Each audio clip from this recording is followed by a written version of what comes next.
not a tournament. It's what you don't see on TV. The cash is real. The stakes are high. They bet big. They win big. They lose big. High stakes live action poker. Live at the bike. Watch it live on the web or play it if you dare at the Bicycle Casino right here in Los Angeles. Hello, everyone, and welcome to Live the Bike, brought to you by the Bicycle Casino in Los Angeles, California, the first and only webcast of real action cash game poker. My name's Bart Hanson. I'm here with Dave Tuckman. It's Friday, and that means unrestricted buy-in, no limit hold'em. 10-20 blinds. It's a $1,000 minimum game. The action is hot and heavy. So why don't we just get right to it? Let's do that. We're going to go around and introduce the table. Seat one, we've got good old Alan. There he is. Alan's got a lot of money in front of him there. He's got well over $3,000 in front of him. Seat two, we have got Albert. And Albert always likes to wear the hat. Real tight player. If he's moving in, he's usually got the goods. He's also got probably close to $3,000. Seat three, we've got Tony Chang, one of the tightest players in the casino you'll ever find. And seat four, we've got Ali, another tight player. Between Albert in seat two, Tony in seat three, and Ali in seat four, we're talking some tight players right there. And Ali looks like he's a little short stacked, might only have about $1,000. Seat five is... I'm going to get his name for you in a second, but he looks like a John to me. He looks like he might be a John. But he's not a John. His name is Rue. Okay. And seat six, we've got Barry. Don't call me Greenstein Woods. And he's got, Barry's got about $5,000 in front of him. Seat seven, we've got Fat Boy Slim there. And Fat Boy's chomping on some filet, looks like. A little New York steak, maybe. Seat eight, we've got Mo. And seat nine, we've got Mansour. Well, there you go. We got a couple of new players. I don't know if we've ever seen Tony on the show before, have we? Not Tony, Albert. Albert's been on the show a couple of times. Okay. Not very often, but Roe in seat five, he's a new player, isn't he? And also seat nine, right? Seat nine, Mansour. Now, Mansour's been playing here over the last month or so. Okay. But I think it's the first time he's on the show. Well, these brown chips, we use $10 chips here. That's pretty much the workhorse of this game, $10 chips. White chips are $100 chips. Big gray ones are thousands. Light purples are 5,000. Blue chips are $1 chips. That's what you usually use to toast the dealer. Button moves over here to seat three. So did you miss me, Bart? Always. Yeah? Always. I checked the thread now. It was interesting. Danny got some sort of a response on Wednesday night, but it seems like everybody likes Nicole better than me anyway. What are you going to do? I like Nicole better than me. Ali has raised here. He's got ace-queen out of the small blind. He's going to raise it up to 110. And look at Alan. He's going to call with ace-deuce. He is dominated, and we are heads up. Here we go. Ace-queen against ace-deuce. 8-4 deuce on the flop, and Alan outflops Ali. I mean, how does he know where he's at right now? 8-4 deuce, rainbow flop. You know what I mean? It's one of those flops where, okay, if you put the guy in ace-king or ace-queen and Alan were to play it hard, obviously he'd win the pot, but how does he know where he's at? And he makes the call. Ali came out betting, and Alan calls. Now, the thing with Ali is you're not sure if Ali's going to fire again here if he misses. Well, the turn's a jack, so he has missed. But he's going to come out and bet 500. Unbelievable. 500 all in, and Ali makes a bluff there with overcards. He takes it down. Rare that Ali will do that. Usually if Ali does that, you usually stream in pocket queens, pocket kings, or pocket aces. Don't you think? Absolutely. Absolutely. Well, if you want to follow a live thread that started on the internet, you can go to 2plus2.com, spelled out, click on forums. World Poker Tour and other televised tournaments, the official Live at the Bike thread for January 20th. You can also email us live@thebike.com. Well, it's good to be back from my exile off Live at the Bike for a couple of days. I am feeling much better. A couple of days of good rest really helped out. If you want to follow, you want to email me, and Bart, you can email us at live@thebike.com. 4 players. Four-way action here. It's limped around. $80. King, queen, jack with a couple of hearts. Looks like queen 10 over there for Alan is the best hand here. Middle pair, open-ended straight draw. And he's going to come out and he's going to bet. 100. He's going to bet 100 here. And Barry Woods has called him with ace-6 of diamonds. The turn's an ace, but Alan's got a straight now. don't really know what Barry was trying to do there with that call. We're heads up, queen 10 of clubs against ace 6 of diamonds. Well, he had, I mean, you think about it, Allen had second pair with a backdoor flush draw and a gut shot straight draw. And he's going to come out and bet here. And look at Allen, he's got a flush draw now. So even if, Barry had a 10, he's on a free roll, isn't he? Yeah. Unless Barry had king something of clubs. Yeah, king this is 10 one of of those clubs. times you really you're hoping your opponent has a 10 and you really want to push Well, pretty hard. Actually, Allen's on a complete free roll because Barry couldn't have king 10 of clubs. Allen has it. The river is an ace, and Barry makes trip aces, but Allen's got the straight. But Barry looks like he's going to come out and bet again. Well, now the board is paired. If you put out a little blocker bet of what you're prepared to call down, can Allen really raise you here? Well, he bets 800, and Allen just calls, and Allen's going to take it down there with the straight. There it is. I really don't know what Barry was doing calling the flop, Dave. Yeah, the interesting thing I don't quite understand. Oh, Barry made the call. Barry called the I flop. completely backed it up there. Oh. Well, Barry makes a bad call, really. Catches something and loses a lot of money. Betting 800 on the river. Did you really think you were going to get called off by a hand that was worse than yours? Oh, I don't know.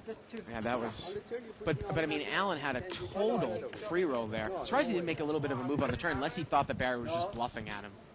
But when somebody bets into me with a one-card straight to the board, Dave, and I'm on a pure free roll, because I have the 10 of clubs in my hand with a flush draw, I'm going to put a raise in there. I'm going to put a raise in there. Pocket aces here for seat 7. He's in the big blind. That's Fat Boy. There he is, Fat Boy. Good to see him, and he's going to raise it up to 100. And it looks like he's going to take it down here without a flop. There you go. Button moves over here to seat 6. So are you playing on Sunday? Yes. Omaha event over the LA Poker Classic. Yep. Good luck to you. Thank you.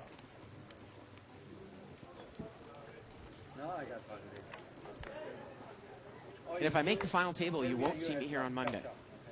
So there you go. Looks like we got ace-jack suited here for Barry Woods. He's on the button. Seat 5's going to raise, though. He's got ace-7 of clubs. That's Rue. Again, we're playing 10-20 blinds. He's going to make it 140, Dave. 7 times the big blind. And Barry's on the button here. And Barry looks like he's got re-raising chips out here with ace-jack of diamonds. Re-raise. He is going to re-raise. He might be tilting a little bit from last hand, but he has the best hand. Yeah. He's going to make it 440. Barry does have a propensity to steam a little Yeah. bit. It's a part of the game where his emotional side gets the best of him. Now, in this case, he happens to have the best hand, and you wonder if maybe he's playing the player instead of his cards. Yeah. Maybe he knows something about Michael there in seat Well, 5. let's see if Michael's going to make the call. If Michael does, he's badly dominated. Fine. Can't eat meat anymore? Yes. Or that's Rue in seat 5. I don't Yeah, I know guess why maybe we he have goes that. by Michael. Oh, okay. Does he go by Michael? Well, we'll find out real quick.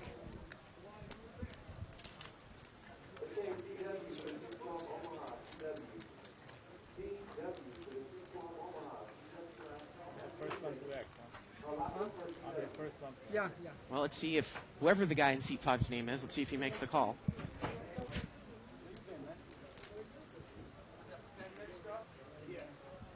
It's clear he's definitely a man. Yes.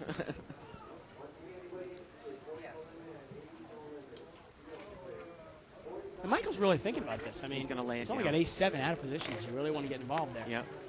Barry takes it down. There you go. Barry's going to take it down.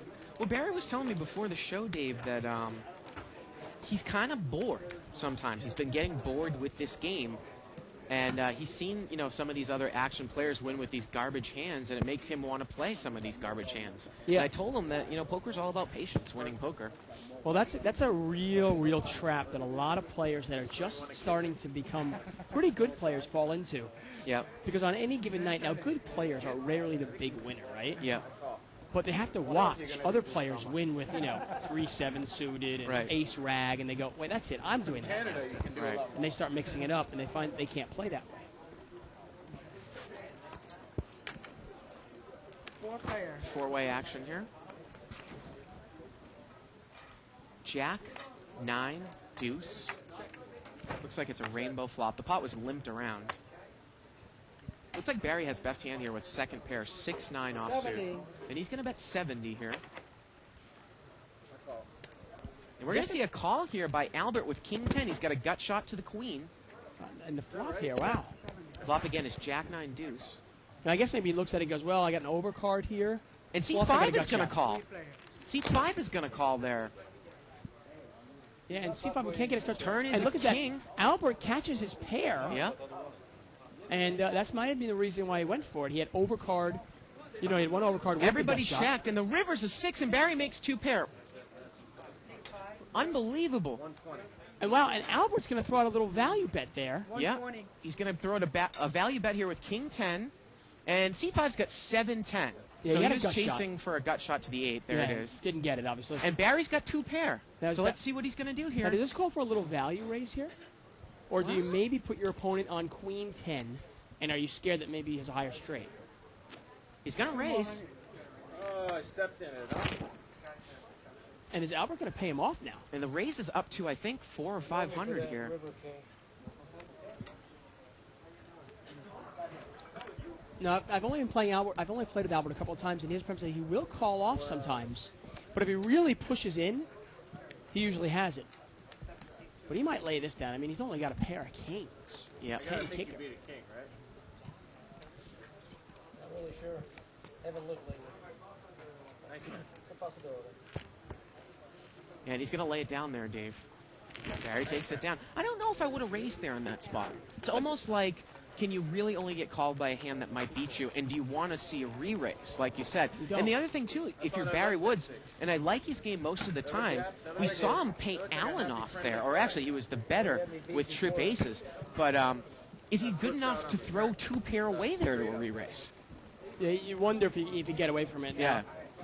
Yeah. The interesting thing is, if Albert had queen 10, it's probably the same way he would have played it. Yeah. He probably would have checked the turn, hoping for a check raise. Right. And then when he got checked behind him, he might have bet the river. Yeah. It's definitely a questionable play. I guess. I mean, there's probably not much value to raising because you're not going to get called by a hand that you can beat.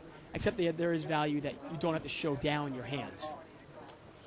120 to go. I know you always say that, Dave, and I know that's a small part of it, but I think the bad side really outweighs the good side when you're saying, well, I'm raising to not show my hand down.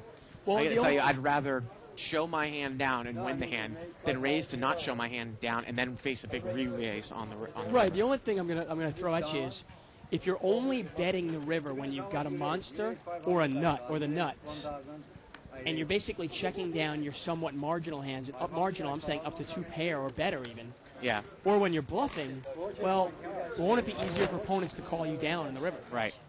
I got 6. Here's a bucket. And the button here moves over to seat 9. It's already I laid down. Well, I'll check it. And then you give me $100 if I'm right. Okay. Come on. Bring it. No, bring it $1. No, there's a. I mean, part of the thing is if you do get re-raised by a player like Albert, you're pretty sure that your 2 pair is no good and you should throw it away. Right. I don't know if Barry's capable of doing that or not. Funny thing is, you said that Albert played it pretty tight. I was playing in a 3-5 game with him yesterday, and boy, Yeah. he was loose as a goose. Was he? Wow. Yeah. Okay. Well, no, he's kind of like Dr. Beebe in the sense that he's loose pre-flop and he'll call down sometimes. Yeah. But when he moves in for a lot of money, he usually has it. We got it limped around here. We're going to see 5-way action. Here we go. Jack 4-9, all diamonds. We only have 1 diamond in the hand. King 10 of diamonds over there in seat 6. Yeah, seat 9's got top pair. Yeah. But he's on the button with top pair. He's got Jack 10. But no diamond in his hand. Yep. Flop is Jack 9-4, all diamonds. And it gets checked around. Wow, I'm surprised he checked it there. Why would he check that? I don't know. The turn's an ace. He had top pair on the button. Now And he's- Barry's got a straight draw, and it gets checked around again. The river's a 6. Wow, and Jack 10 is still going to be good here. Really surprised that Mansour did not take a shot at it on the flop, especially in position. Jack 10's going to take it down. Barry had a straight draw and a diamond draw, but his diamond draw wasn't that high. But he had the only diamond in the hand. I mean, I just noticed a lot of good players. I remember talking to Barry Greenstein about this and reading it in his book also. And he was actually referencing Tuan Lee and Tuan Lee style, how Tuan Lee will continually bet the river. And part of the reason is to set up bluffs later on. Right. So to bet his, because again, Dave, you and I always have this conversation. Usually against really opponents that aren't all that advanced, if they bet the river, usually, and it's a big bet, or it's what looks to be a value bet, it's usually they have a monster, or they're bluffing. Yeah. So if you can eliminate one of those, if you can eliminate the fact that they might have a monster because of however the board texture is and how many people are in the hand, how it's played, then they're right? probably bluffing. Exactly. Right? Exactly. And to be honest with you, I've actually done really well over the last 2 months using that, that information. Yeah. Knowing that people don't really like to bet the river in no limit hold'em unless they have something. And big. this isn't necessarily any type of physical tell either. It's just more of a betting pattern tell, Yeah. right? Well, a lot of times people go, well, I don't need to bet. You know what I mean? If they Yeah. have top pair, medium kicker, they go, well, I don't need to bet the river. Right. I can win it down in a showdown. Or oftentimes they go, well, I need to bet this river because I can't win it. I can't win in the showdown. Might have been good. Even Stu said it's no good. I need the flop. Then there are other times that there are the beginners that I see at the table that bet the river with marginal hands just because they don't really know any better. Right. So, Obviously, you've got to be wary of it. You've Yeah. got to realize that when you do bet in no limit, especially if you're deep, you're opening yourself up to a huge check raise. limped around here, we got four ways action. It's an $80 pot. Ace Jack 9 here. In seat 2's got top 2 pair. That's Albert. Now, is And- Ollie going to get himself in trouble here with ace deuce? Well, 200. and Albert's going to bet here in the cutoff. Now, Ali's going to quickly fold the ace deuce. So Albert's got top 2 pair from the cutoff. Now, this is what I was talking about with Albert. If Albert's the aggressor, he usually has something. Yeah. And Albert's going to take it down. There you go. So what was it like? I know Denny made his first appearance at Live at the Bike in quite some time. How was that? Well, a lot of talk about food. What the grill menu is, some of the nice selections. Right. We had a conversation about food poisoning. I As well. read that on the 2+2 thread, actually. I was wondering how they got to there. Got another limp in here by seat 9. Pocket 3s. Kind of a pretty passive table pre-flop, huh? Looks like we're going to have a whole bunch of limpers. Oh. Seat 3 is going to raise. It looks like Tony's got pocket jacks. Yeah. He's going to make it 200 to go from the cutoff. 200. Yeah. Boy, he really doesn't want to see a flop, does he? But the thing is, he does the same thing with kings and aces sometimes. One bad beat, Tony? I don't think you do. Yeah, I want to call. Albert's got king, queen offsuit. He's not going to call. And Tony's going to take it down there with jacks. And Tony picks up about $120 in dead money there. Yeah. But then again, he's risking 200 to pick up that 120. Yeah. And I know last night's webcast you did with the lovely Nicole. That's right. Who I absolutely adore. She's such a sweetheart.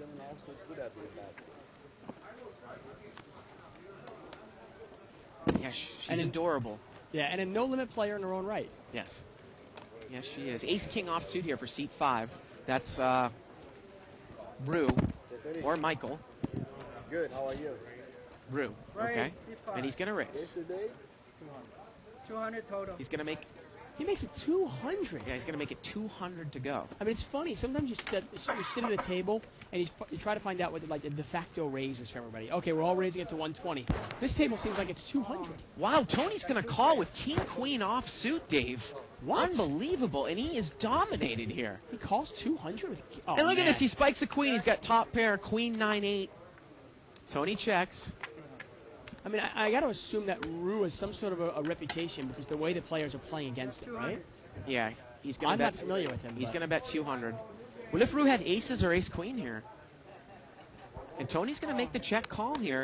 And the pot now is $800. Rue's going to need to catch an ace here. And there's the ace on the turn. Well, I got to tell you, you know what? though? Wow. It serves Tony right here. I mean, how do you call a $200 raise pre-flop with king queen out of position? Pot is now $800.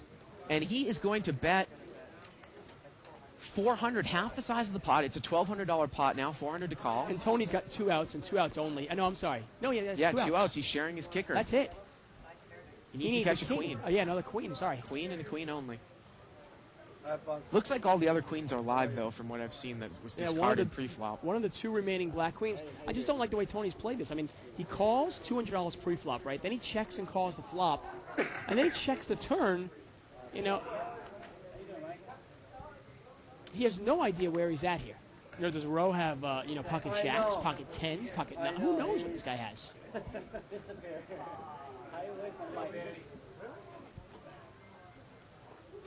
Nice. And Tony's still thinking about it here. He's still thinking. You got to think that these guys are playing the player, Dave. I would imagine. I mean, we don't know the guy, so we're not. And he's going to make the call, and the pot balloons up to 1,600. Now let's see if Rue bets the river. The river's my. the king, and both players have 2 pair now. And Rue is going to go all in. And Tony calls, and Rue goes all in for it looks like maybe $500. Tony calls, and boy, he called immediately. That pot is a $2,600 pot there. Wow. And Tony, hey, you know, Dave, the story of last night, and I was talking to Nicole with it the whole time, in the $200 game, was staying away from hands that were dominated. The fact that King, Queen, even Ace, Queen, Ace, Jack are trouble hands, win a small pot, lose a big pot, and that was just a disaster. Tony flopped top pair, and it just got worse and worse for him. Yeah, the interesting thing that normally, okay, the reason it's a trap hand, obviously, is if he flopped a king there. Right. Obviously, you can go, wow, he's got top pair with second best kicker, and he's up against top pair with top kicker. And that's one of those flops where you really shouldn't have gotten himself in that much trouble. Well, he should have bet the guy out of the hand, right? He should have played it stronger. Well, you figure, okay, the guy bets 200 on the flop. Yeah. Why not throw in a nice check raise right there and win the pot right there and then? Right. You know? And if the guy calls you and then spikes his ace, well, so be it. What are you going to do then? I mean, all Tony did was check and call with an inferior hand the entire way. Yeah. I got 3 players here. Three-way action He ended up losing here. what? I mean, he ended up losing about $1,300 or $1,400 on you with King, Queen off suit. Allen limped in early position with Ace, Jack. Flop comes King, 8-6, couple clubs. C5's got the best hand here with King 5 in C. And let's see, it gets checked to Rue. He's probably going to bet here, I'd imagine. Yeah. No, he's going to check. Wow. Checks top pair. Turns a deuce. It's a 3rd club. Now, Allen has the ace of clubs. Is he going to take a shot at it here? No, he checks, and now Rue's going to bet. 70. He bets 70. And Allen will probably just call this, right? Well, look at this, though. Fat Boy's got 2 pair. He turned 2 pair. And I think here he made it 170. He's check raised $100. Fat Boy's got 2 pair with 8s and deuces, and Allen's going to call. Now, this is one of Allen's problems here. He's calling with a completely undisguised hand. Yep. If a club comes, he's going to have no implied And odds. Rue calls as well. Wow, and we have quickly got about a $600 pot to the river, and the river's a deuce, and Fat Boy fills up. Wow. And let's see how much Fat Boy can extract here. He's got deuces full of 8s. How much will Rue call with a single king? And he would call for a chop against anyone else with a king. A chop at best. His kicker does not play. He's going to bet 280 into about a $570 pot. Well, Rue cannot beat clubs, can't beat any king. He can beat now 2 pair 8 and 6. If Fat Boy had 8 and 6, he can beat that. Not much he can beat here. Allen folds. Allen says he calls him if he doesn't know what Rue has. 280. Rue's asking, how much is it? 280?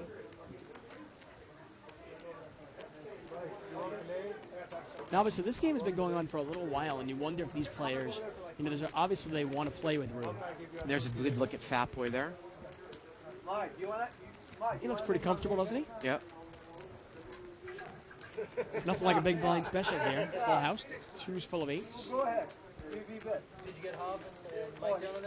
Another, example that can be seen from this hand is when you play high card rag suited, you're not really looking to hit top pair, Dave. It can't take a lot of heat, can it?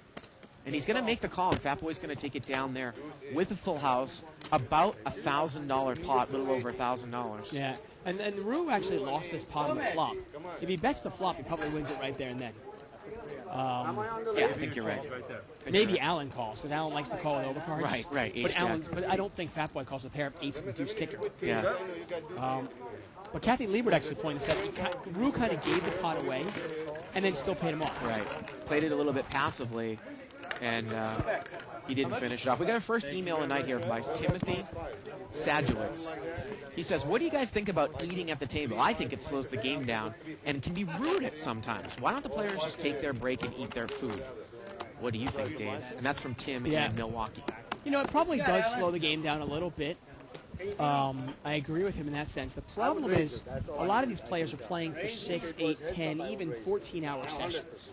And if they're consistently getting up, to take breaks to eat, the game will constantly be short, and that will create more of a problem. Oh, yeah. I forgot. Because then there'll be a problem of somebody will go, oh, you can only have a 30-minute break. And somebody goes, well, I want to have an hour-long dinner. You know, but you're going to rush me. I got to go rush and eat and come back. So that's obviously part of the problem. Rue has raised here to 70. He's got ace-10 offsuit. Seat 9 is going to call there with a king-8 suited, and Allen's in there with 8-9 offsuit. Here we go to the flop. It's about a $150 pot. Seat 5, the original raiser. Jack, 5 deuce. It misses everyone. And again, seat 9 is in the hand here with king-8 suited. Yeah, Mo is not in the hand. So Mo is not flop 2 pair, and Rue's going to make a continuation bet here. And Rue's going to take this down. Yeah, there you go. But that's I mean, actually, I don't know any casino these days that does not allow eating at the table, including the Bellagio, our casino, most of the other casinos in Los Angeles.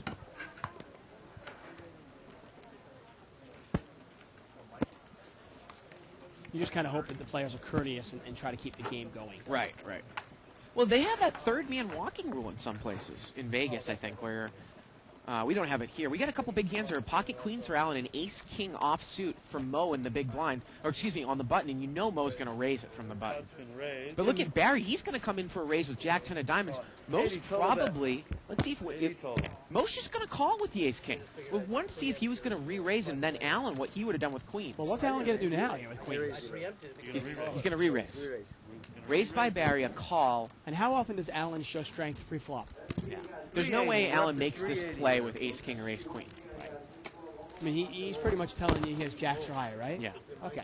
Yeah. Now, having that information in hand, do you call with ace-king offsuit? Well, how about with Jack-10 of diamonds? If you think that Allen can't get away from an overpair, is that kind of suited connector a card that you want to make it? Now, it's a $380 raise, so Allen, I think, has maybe a couple grand in front of him. I don't know if he has... Actually, he's got like $5 grand. Yeah. Mo calls and Barry calls, so Barry might figure Allen's got enough money that he might pay me off here. So here we go to the flop. All rags. Pretty good flop for queens. Yeah, the only thing I would rather be calling with 8-7 suited than Jack-10 because I'm scared that Allen might have pocket jacks. Yeah. And Allen's going to come out and bet 800. This screams overpair. And I think Barry can pick his spots a lot better here. Yeah. Nice bet here. Really nice bet by Allen. Got a way to take it down. He didn't pussyfoot around there. He really put a nice bet in there and took it down. Hey, Barry. Chase doesn't come free. And again, you just kind of know the players. You have to know the players and no limit hold. Yeah. You know Allen's not going to re-raise, and he wouldn't definitely if he wouldn't fire out there with ace king. I don't think. I mean, sometimes if a guy shows me queens, if I know a guy has queens, and I have to absolutely know he has queens, Jack-10 obviously is not the best hand to be in there with. Right. So I might need that queen to get it straight. Right. Now the other way to look at it though too is if high Broadway comes out and the guy hits a set, you could make a straight, but obviously the chances of that are pretty slim. Yeah, and obviously if you hit a set and you make a straight, you're gonna make bank, and you're really gonna get paid off. This one's gonna get folded around here. They're gonna chop it up.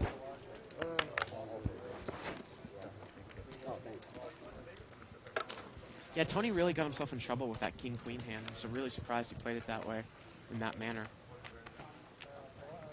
I mean, we were surprised he called pre-flop, and then after calling pre-flop, they just check and call and check and call and check and call the whole way. I'm assuming he was playing the player because it didn't seem like something Tony would normally do. No, definitely not. Although Tony does make some questionable calls. There have been times I've been in the game with him where I'll raise it up to like $150, and he'll call with ace-jack. And he'll flash it to me on the ace flops. And I was like, wow, okay, because I had queens or kings or something, and I lay it down, and he shows me ace-jack. Four-way action here. It's limped around, so it's a $40 pot, ace-9-3. Looks like Allen on the button played ace-4 offsuit. He's got top pair. Seat 1. And Allen should throw in a little bet here, take it down. Yeah, I don't think anyone really has much here. No, Barry's got a pair of 9s, second pair. But heads up here, do you really want to take a shot at it? Well, he's going to call. And here we go to the turn. Again, ace-3-9 on the board. The turn is a 5. Barry checks. Yeah, Allen's got a wheel draw now, too. He also has the ace of clubs in his hand. And Allen's going to bet 200. Which makes backdoor clubs less likely. And there you go. Take it down, Allen. Takes it down.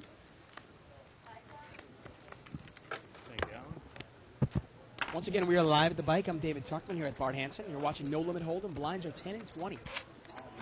So I tell you, I was out of the office for a couple of days. You guys really fancied it up. I like it. We got shelves in here now.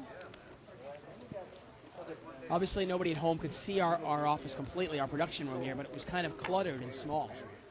Not small compared to our first production room, which was a closet, but small nonetheless. But now we've got the shelving up and everything. I guess we're going big time, huh?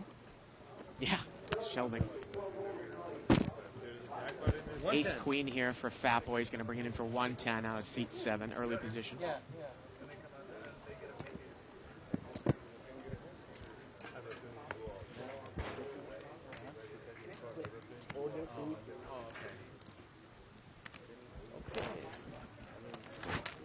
We got a few callers. We got 4-way action. It's a $440 pot.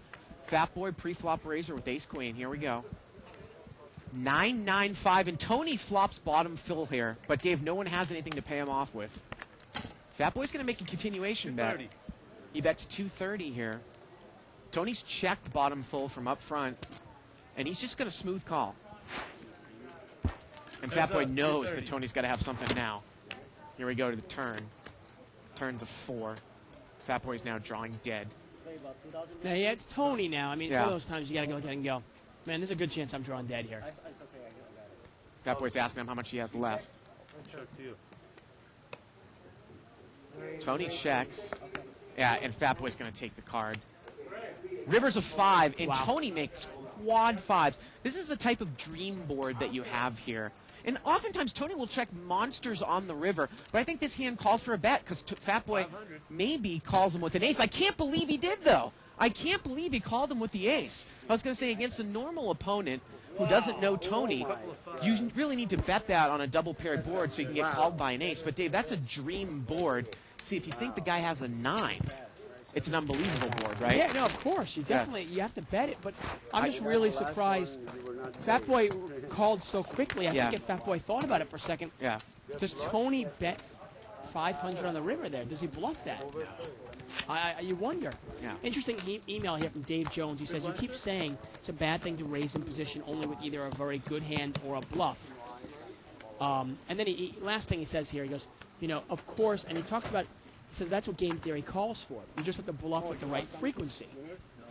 And this is a point that he makes that I really maintain is the truth of it all. When he says, of course, the bluff must be in a situation where you could have gotten there based on the board and the bet.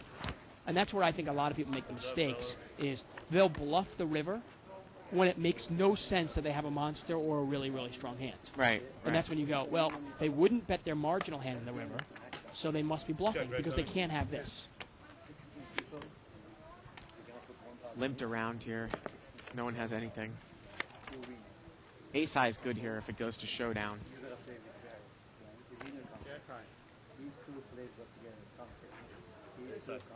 Interesting there. Tony open limped on the button with ace 5. Took it down there without a bet. I guess I'm just an advocate for betting the river, value betting the river a little more than most people.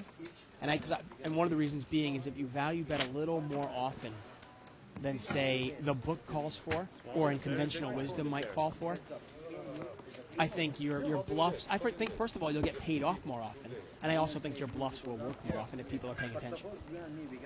Just my 2 cents.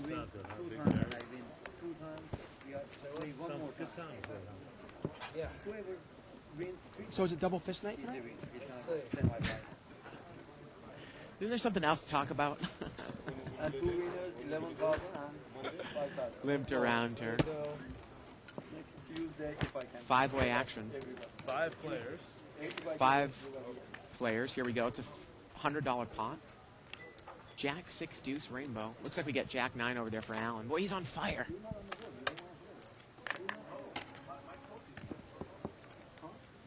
And 120. Alan's going to bet 120. Can't imagine anybody calling Alan here. Now. Well, speaking of Alan, I hear there's a blooper reel. What's the blooper reel? Well, there was a teaser reel, but the people in the booth didn't tell me that they were going to put that on in front of the show a couple nights ago. And when we actually go on the intro, you know, when I'm about to do my intro and I have my headphones on, I can't hear anything. So I could only see me moving around and bobbing and weaving, stumbling over myself. I think it was about 7 months ago with a tie. I don't really know what was said, but it looked funny. I'm sure it sounded funny, too. I'll have to watch the archives for. But I'll have to watch, moved over here to so it'll seat probably 5. be in the archives for, I guess, January 18th. Wednesday show, I think it was. Okay, January Yeah, 18th. January 18th. With Denny. Okay, Tony, you gonna stay? I'll definitely check Yeah, that there were out. some Denny bloopers in there, too. Great. Okay. You're gonna go. Well, it's about time we. Then It's about time we got Denny back. You know, such a fun-loving, like big teddy bear he is. Well, I thought that, too, until I asked him about Terry, and he called Terry an asshole. Remember Terry, right? I do. Wow. Wow, look at this. Seat 5's going to raise here to 130 on the button. Well, maybe this is why Tony got involved. Tony's got king-queen again. Seat 5's got 7 deuce offsuit. And Tony's going to make the call again with king-queen after he lost that big pot before. Same type of thing here. Once again, out of position with a easy dominated hand here. And what's Tony going to do? Let's see. Flop comes jack 4 deuce, and Rue's out flopping, but Tony's got the queen high flush draw. Yep. And Rue's going to bet here again. Now you wonder, is Tony going to take one off here with overcards and not the nut flush draw? He's just going to check call here again. Pot is now about $550 as we go to the turn. Turns a 9. Rue is still good here. Yeah, Tony's picked up all sorts of outs here, though. Tony needs a 10, a queen, a king, or a diamond. And it goes check, check on the turn. The river's a 9, and Rue is still good. Yeah. But it looks like Tony might bet here. Well, he's got to bet, right? He's going to bet 300. And this is one of those times you go, well, what's he betting here? Look at the two times Tony has bet the river now. He's had quad 5s, Right. and he's on a pure bluff. Would he bet a jack here? Would he bet? I don't even know if he'd bet a flush. And he's going to take it down. Thank you, Tony. So there's Corporation Mike coming in the game in seat 4. That's going to add some loose, aggressive action. And we're getting word that Hob is going to come into the game in seat 8. Oh, Midnight's in the game. Yeah. Hob, we like to call him Midnight. All right. And Corporation Mike, this game has suddenly gone from somewhat passive to Right. probably a little aggressive. How many times do we see that one player comes in the game, one action player comes in, and the game is completely turned around? Well, it seems like Rue is adding some action to the game as well. Nice bluff there by Tony, winning himself a pot. So Tony, I guess he didn't feel, scared to play in that king-queen against Rue again, even though he lost that big pot before. Limp here. Like you said, obviously he was playing the player. We need to see Tony's cards in seat 3. 7 players. Yeah, Tony's got that Seven-way suited, not the suited connector, sorry, he's got 8-7, just a connector there. 8, deuce 3, couple Wow. clubs. Mo's got a set of deuces. Yep. Got a good old set of ducks there. In seat 8, and let's see what he's going to do with it from up front. And that's actually not Mo, that's Hav. Yeah. That's right, Hav is playing over Mo, and Hav is going to come out and bet. He's going to bet 110. I was going to say, Mo sometimes will check this hand, ace deuce 3 with 2 clubs, but Hav comes out and bets with bottom set here. And nobody's going to call him, I don't think. Tony had 8-7, but Tony, once again, is playing the player here, and I don't think anybody's going to call. Exactly. And nobody calls. Hav actually flopped a set here of deuces. Yep. The flop was 8-3 deuce. Yep. And Tony and Hav takes down. Check out Hav. What is it? Clean cut Hav here. He's shaved, and And he's look wearing at that. I don't know if I've ever seen him without facial hair before. and he's wearing like a polo shirt. Yeah. Man, I got to tell you, he looks like he probably looks 7 or 8 years older, doesn't he? Yeah. I thought I can't stay. Much, much younger. Button moves over here to seat 7. I know. That can be done. Then I should have I should have the option of staying. Then it's good. Limp. Button has moved over to Fat Boy. Fat Boy. Yeah. Barry Woods has got ace 9 here. Looks like he's grabbing some chips. He's in the cutoff, and he's going to make it 140 to go. It's sometimes a good place to raise during the cutoff seat. You buy yourself position. You buy yourself the button. Maybe get it heads up with the best hand, ace high, ace 9. Seat 5, that's Rue. He's got jack 10 of spades. I don't think that he's going to fold. Now, Hop's got king 10 of diamonds, and he's going to make the call in the small blind. Wow, okay. I don't think he's looking to really hit a king here. Barry did it. Although if he did, it would be good. Right. Very. Allen's going to play ace rag offsuit from early position, ace 3. Wow. Well, no, he's not. No, okay. Okay. Now, Albert's got Jack 7 of hearts. He's going to fold. And I'm sure that Rue is probably going to be priced in here. Yeah, we're going to get 3 ways here. So the pot is automatically right here at about $460 at dead money. Right. Remember, Barry's the pre-flop raiser. We already know that 1 ace is dead. Here we go to the flop. You're right. Queen 5-3 rainbow. It's missed everyone. Now, this is one of those cases where Barry, by being the pre-flop aggressor and having position, he should be able to buy himself this pot and throws in a nice $400 bet now. Oh, and what I was going to say was that Barry's usually pretty good about firing in here if he raised pre-flop. Yeah. This is a strong part of his game, and he is going to bet. If you're going to raise with ace-9, which is pretty much a garbage hand, right, you really got to take advantage of your position and take the pot down. He bets 250 here, so he's not risking all that much. It's a little bit of a small bet, but it's just enough, and he's going to take down the pot. Good for him. I had said 400, but he got the same job done with 250. Right. Tell you what he says, why it makes sense. And that's part of Barry's game that you were just saying. That obviously he really is pretty good at that in terms of raising in position in somewhat marginal hands, but then following through on that when it gets checked to him. Yeah. Earns himself a couple $100 there. And again, Dave, going back to that double paired board hand. I think we've talked about this before on the show, and I was way back. I don't know if it's still in one of your Under the Gun articles that you had that situation where you had bottom quads against the guy at the World Series in a side game, right? Yeah. In a no-limit game. 2 guys, yeah. What a great situation to be in, right? Beautiful. Yeah. I had pocket 3s. Yeah. Flop came out 6-3-3, and the turn was a 6. And did you bet right out with your quads? No, I was actually under the gun, so I checked it, see what happened and everything, and I did slow play it a little bit. Yeah. Seat 4 raised it to 60 with King Queen. Seat 5's got Ace King. He calls. And Seat 9's got Pocket Jacks. He's going to play it slow. A lot of high Broadway out here. We got a $60 raise times 6. It's a $360 pot. Here we go to the flop. Seat 4 is the pre-flop raiser. Now, Fat Boy's got Queen 10. Is he going to get in trouble here? Yeah, you wonder, is he going to get himself in trouble here? Now, does Mansour put out a bet here to see where he's at? No, he checks it from up front. Now, Mike here's also got... I'm sorry, not Mike. Well, Mike raised pre-flop in seat 4. Let's see what he's going to do here. Yeah, this is one of those times for Mike's hand. Sometimes you always talk about overcards. He's got like King Queen here, neither one a spade. Right. Rue also has Ace King here, neither one a spade. 230. There's no real value in taking one off here, I don't think. Well, Mike checked it. It got checked around to Fat Boy, who's pretty much on the button, and he bet with top pair. So now let's see what Mansour's going to do with the jacks. He checked it from up front to see what happened. And Fat Boy could be betting anything. He could be betting an 8. He could be betting a spade draw. He could be betting a straight draw. He could be betting a 4, right? Yeah, I mean, I think Mansour here, I think a raise is definitely in order. No reason to get insulted. He doesn't want to just smooth call and keep other people in behind him. If somebody does have a spade draw, or somebody's in there with, say, Jack 9 or 9-7, you got to charge him for it. It was a $230 bet by Fat Boy, and the action's on Mansour, and let's see how he's going to play it. And if he does smooth call, it is kind of a dangerous way to play it. Yeah, I mean, to be honest with you, I wouldn't even mind him folding the hand.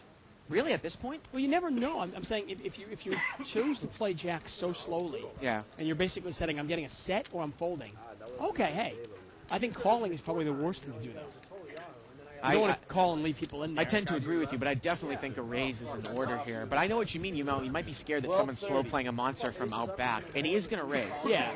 He's going to make it 1,000 more. The problem sometimes, too, here is that if he makes such a big raise and he pot commits himself, somebody comes over the top. With his chip stack, he has to end up calling. I don't think he can get away from it now. I mean, I think half his chips are in the pot. Yeah. But it's going to be enough, I'm sure. Fat Boy's a smart player. I can't imagine that he is going to get involved here with Queen 10. Yeah, I like raising there. I mean, I'm surprised he raised so much. And he shows the jacks there, Dave. We know jacks are tough, and I don't mind the way that he played it, pre-flop. There were 6 people in there. I mean, you'd probably have to... Now, the funny thing, though, is Mike is the original pre-flop raiser. So I'll throw something out at you. You know that Mike can raise with anything. Well, the fact that everyone just called and there were limpers in front of Mike, I would think means that everyone else doesn't necessarily have a monster hand because they'd probably want to isolate Mike. So in that particular case with jacks, I would have pumped it up pre-flop because Mike's the raiser and I just have a bunch of smooth callers behind him. Alan's in there if he has quads. Yeah, I agree with you. I mean, you don't want to play jacks softly and passively and then lose a lot of money on them. Right. If you're going to play him soft and passive, just don't lose a lot of money on him. Interesting email here from Michael talking about session hours. We'll get to that in a second. Oh, this one's going to not see a flop, so. Okay, there you go. This is Bart and David. Speaking of playing hours, what is your longest playing session at one time, and what do you recommend? Thanks, Mike. Bart? My longest playing session. Well, let's look at a first chip count of the night here. Barry has got 14,000. Now, he brought chips onto the table. I think he's down a little bit. Alan's got about 5,000. He's up a little bit. There hasn't been a ton of chip movement. And I believe that Tony's probably lost a few thousand. And seat 5, Rue, he had won that big pot from Tony, and I think he's up a little bit. And we'll he's keep probably this up as a reference. $1,000. Yeah. And, yeah, Get a live straddle here from Michael. I'm not one of these types of guys, Dave, that does these ridiculous marathon 70-hour sessions. I think that rest and mental clarity is an important thing in poker. So, boy, you'd be hard-pressed to see me at a table for more than 12 hours unless I'm really running well. Definitely, I'm not chasing my losses past 8 or 10 hours like some people do. It's funny, you see some people that we work with props, they're on during the day at 10 a.m., and if they're here still when I get out at 11 p.m., it means that they're down, trying to chase their losses, which is not... It's the complete opposite of the way you should be playing it. Yeah. Ace 4, 5, couple of clubs. Yeah. Straddled by Mike. So, 5-way action, $40 to call. It's a $200 pot. Albert's betting is Ace 7. Is Tony going to get involved? No, Tony throws his Ace 7 away. And I imagine this is going to get taken down by Albert here. This is an interesting situation, though. You know, the pot's limped around. You fire out into a semi-coordinated board with Ace 7.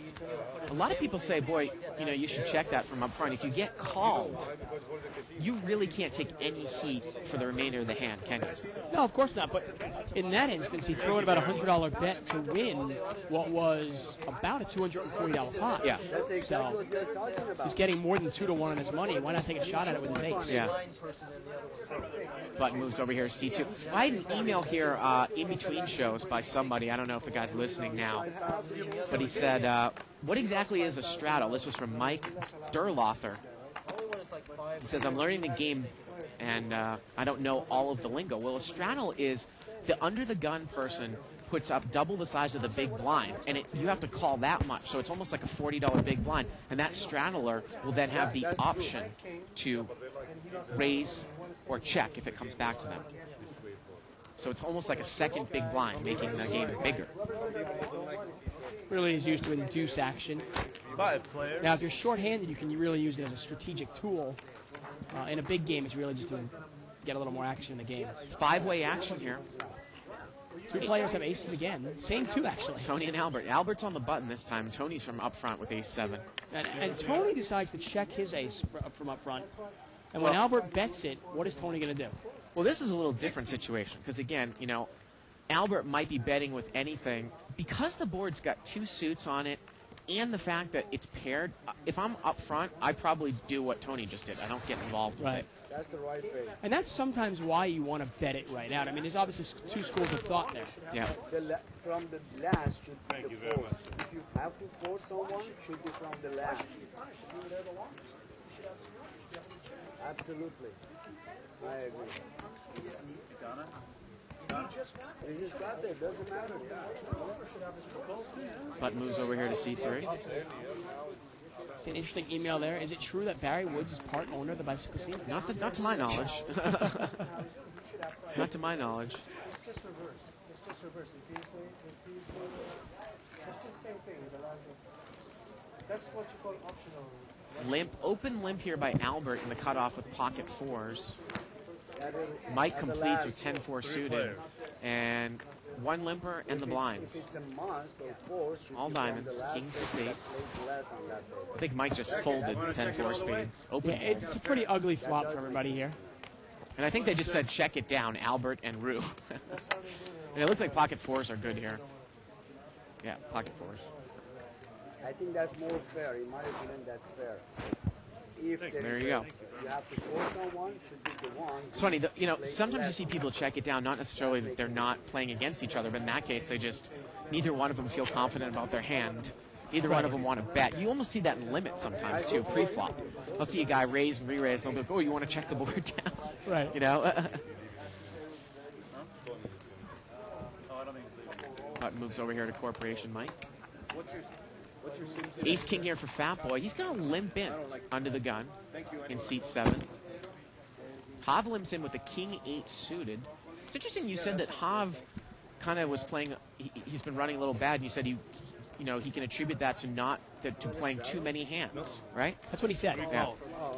That's what he said. That's why he's really tightened up over the last, I'd say, month. He said that the previous month was really a bad month for him. Well, 6 players. he's playing king 8 suited from second spot here, limped around, 6-way action. That's fine. Jack 10-4. Forgot what I had. Looks like we got Jack 3 offsuit for the small blind. He checks it from up front. And that looks to be the best hand right now. Oh, yeah. Oh, actually, Allen's got a Jack 10 over there. Allen's going to come out and bet. Yeah. And he's got top 2 pair. Fucking house. He bets 150. Now, is Rue going to get involved with this? He's got Jack, no kicker, top pair. Nope. No. How much you want to bet? And there you go. Now, Fat Boy, he played the ace-king slow pre-flop, and he just folds there. I mean, how many times? Often do we see people take one off on that flop when the flop is all rags? At least there, Fat Boy had overcards and a gut shot. Now, Allen had 2 pair, so even if he hit his ace or king, it wouldn't be good. Right.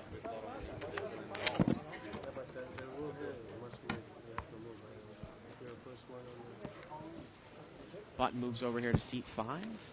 Actually, that rule, the must move rule. It's funny. That's a limit. I'm actually going over to that other casino after this show to play a little 40-80 Omaha. Oh, Some you people traitor, you. Some people had posted on the thread that Shirley was playing 30-60 on Stars. Tell her to get down there. She's playing 30-60 on Stars? Yeah, she's been Why playing that wouldn't for a she? while. I know. Why wouldn't she? I thought this month is really going to be. She was gearing up for tournaments and she's going to lead the cash games on the side. Well, yeah, but I think tonight was a limit hold'em tournament, so. No. I just when I spoken to her, she had said that she was going to really only play tournaments and concentrate and focus just on tournaments. No, I think she plays some cash games online. I guess so, 30-60 yeah. Omaha high low. Well, pocket kings here for seat 4, That's my Corporation Mike. and I think did he raise it up a little bit? Jack 8-5 here. Yeah, he raised it up a little bit. We got 2 callers, Yeah, well, Mike's still very good here. and he's going to come out and bet here with the overpair. Looks like maybe 180. And Albert's not the kind of player that would take one off with bottom pair. I don't think. Do you have a pair yet? Barry's got pocket Got a 4s. bigger draw. He says, "Do you have a pair yet?" Okay, on that information, I'll fold it. But again, those are the types of hands that you want to take against Corporation Mike, because even though, I'm hard on Mike, I like some of the things about his game. I like his style. I think his style would be really great for tournaments. But he definitely has a propensity to call down way too much. And if you hit a 4 there on a ragged board, say the board came out 7-4 deuce, Yeah. you'd break him. Oh, of course. You would break him. There's no doubt about it. Let me throw one thing at you. Yeah. Just in defense of Mike. Yeah. I have to agree with you about that. But how many people don't go Right, broke on right. on a 7-4 deuce board with pocket kings? But you might even see a more coordinated board and Mike go broke on it. Yeah. We saw him pay off, I know you weren't here, we saw him pay off Avo with pocket aces on a pretty coordinated board on Wednesday. Mike's going to raise it up to 60 here. He's got 3-5 offsuit. This is Mike's game now, putting the pressure on. Seat 9's going to call with a king-jack. And seat 1, Allen, he's got pocket 9s. And he's got just a call here. Yeah, limp and a call. Actually, I think Allen's in the big blind, so Yeah, some people would raise out of the big blind, especially with Mike's raise. here we go. Wow, 10, 8, 9, couple hearts. King-jack's got a, well, he's just got overcards. It's actually 10-10-8. 10, 10, 10, 8. 10-10-8. And Allen's going to come out and bet. Yeah, I like the bet by Allen here. Bets 150 here. And again, this is a spot where Mike knows, I mean, you got to play against the player. There's just no way you can pick better spots here, right? And Allen bets, get out of the hand. Exactly. You don't have to win every single hand you play. You raise it But up. look at this. He's going to raise Allen. Yeah. Now, in this case, he might actually get Allen off the hand. Yeah, but you got to think about it, though. Okay, would Mike raise a 10? Would he? So you go, okay, Mike's not going to raise a 10. Well, then I can beat an 8. And I can't beat an overpair, I suppose. But would he raise even with an overpair? Well, Allen's going to call. Yeah. And we've got a pot that's about $700 here. And here we go to the turn. Heads up, fellas. Turns a 9, and Allen fills up. What a great card. Yeah, and Corporation Mike is drawing completely dead. And it goes check, check, and the river's a 7. Now, might you check here one more time and hope for lucid Against bluff? Mike, maybe. Yeah, I mean, rarely do I like to check the river. The 7 comes on the river. He's going to bet. I mean, it's such a coordinated board there. You know, Mike might think that Allen might not call because of the possibility that he doesn't have a straight. Yeah. I mean, if Mike was going to play the hand out that way, I just don't get it. I mean, Dave, Allen bet and Mike raised. And then when Allen called, Mike just gave up. Yeah. So he thought that, I guess he thought Allen was bluffing, but do we ever see Allen bluff the flop Yeah, but from even up if Allen's front? bluffing, though, he has ace-jack or ace-queen, and Right. Allen's gonna take one off anyway. Yeah. And one of the other things I give Mike a little bit of a hard time about, and you said it before, is that he's got a great loose aggressive style, but he has a tendency to slow play his Yeah. big hands. And it's like, when you have that style, like a Tuan Lee style, why would you ever do that? I saw Mike, it drove me nuts on Wednesday. Mike was limping in with pocket aces, Yeah. not even from up front. And I was like, Mike, Wow. you know, I just, In our inaugural 25-50 yeah, game. yeah. I was going to say, you had mentioned that Barry Woods felt like he got a little bored in this game. Right. And you wonder that the fact that Barry's been playing the 50-100 game and the 25-50 game, this game might be a little small for him. 6-way action here, limped around. It's a $120 pot. Queen, queen, 5. No one has a queen. I mean, it might almost be like, imagine, somebody were to say, hey, Bart, go play 3-6 hold'em. You might get bored there, too. He's going to get checked around to Barry, and he's going to bet with a 5. He's got the best hand. Yeah. He bets 100. You got the 5, Barry? It's funny. I saw an article somewhere. It was written by Phil Hellmuth. It was about the plane ride back from Monte Carlo back to Vegas. I think it was him, Larry Flint, Ted Forrest, Wow. and Phil Ivey, Was this a charter jet? and Mike Matisow. He's Yeah, supposed it was to a be charter okay. jet. Played a big game. Well, not a big game, like 400, 800, or 300, 600. Well, that's it. A mixed game. That's actually pretty small for them. Well, it was pretty small for Phil Ivey, which is part of the purpose of the story. Because Phil Hellmuth was writing about the fact that he thought that Ivey might be off his game because he had won so much money at Monte Carlo Millions. He had won 2 tournaments. And the fact that he's playing, in essence, 1/10 his size. Put me in a 30-60 game and say, all right, you're going to play 3-6. Are you going to play your top game? But he said that Ivey played his top game no matter what the level was. I mean, you see Ivey play a 30-60 game. I'd imagine he'd still play the same way. He's such a great player. Yeah, well, that's the way you're supposed to. I mean, Yeah. Phil Gordon says that. He goes, if you want to go pro, because one of the first things you've got to realize is if you're playing 3-6, 30-60, or 300, 600, you've got to play your best game no matter what. Right. But it's easier to say than to do. Right. We know a lot of people, and us included, where if you put me in a 1-2 game, and I'm talking $1, $2 game, Right. I might screw around. I might get bored. You know? 4 and 4. Yeah, and Dave, there are a couple of interesting games here that are at Bicycle. This is the first day of our $80 2-2 blinded no limit hold'em game. We had 3 of those games, and we have a $40 1-2 blind game. We had 6 of those games today. So we have a $40 no limit game, And an an $80 no $80 limit game, and a and a $100 $100 no limit Yeah. game, and then a $200 game, a Right. 3 to 5, and obviously our 5 and 1,000. No limits taking over the world. Yeah. Well, sometimes the $100 game is just too expensive for somebody to jump in there, so you got to start off a little small. Now, we had seat 5, Rue raised here, and he made it 120, and Corporation Mike was in the, I think he was in the, either straddle spot or the big blind, and he did not re-raise. He's playing his 10 slow. Wow. And the flop comes 9-7-9. Usually you'll see Mike, make a raise out of the blind with that hand. He's in the big blind. Well, He's got an overpair to the board. Like you said, I mean, sometimes Michael raise with like King 5 suited in the big blind of the straddle spot. 440. Why wouldn't you raise with pocket 10s? He's going to bet 440 here with the overpair. What are you thinking, Barry? Now, it's funny, I like Mike betting this right away. You wonder if Albert's going to get himself in trouble. No matter what's out there. Albert's got 2 pair, 9s and 7s here. Actually, Barry's got 2 pair also. I get a lot of action. Ace King? People get more of those. No, I got a pair. How big? I know what you got. Look at him. I can't. 1, 2, 440? That's 440. All day, all night.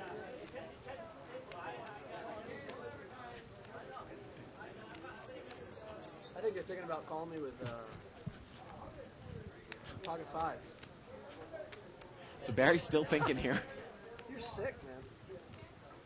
And Barry's tormented by this. Problem with Barry's play here, though, is if he smooth calls, what's going to happen I hope next? if you have two sixes, call. Let's make it 900. And It Barry's- looks like he's going to make the. Whoa, wait a minute. He's coming over the top. He's raising pretty much the minimum here, and that's Yeah. going to save Albert. Albert's probably going to get rid Yeah. of it real easy. Now, I will give Barry credit. He might play a 9 this way also, by the way. He could. He could Yeah. play a 9 this way. That's the thing. You know, I've seen him slow play occasionally, but also bet and raises with his strong hands. So Barry raises. He makes it, I think, 900 to go. The pot is now, what, about $1,700? Yeah. Call you, man. $550 to call? Yep. $500 to call, say. Time she is a waster. And Mike doesn't really have that much more. He's really not. He didn't start off that deep. It looks like he might have maybe 1,200 left there Yeah. or so. Maybe even less than that. Maybe 1,000 He's left. got basically one move here. It's really move in or fold, right? Yeah, he's Yeah. going to move in. You got me, you got me. And the question now is how much more is it to Barry? I think it would probably be an additional 1440 total, 540 more. an additional 540 more. So basically, he just pushed in for.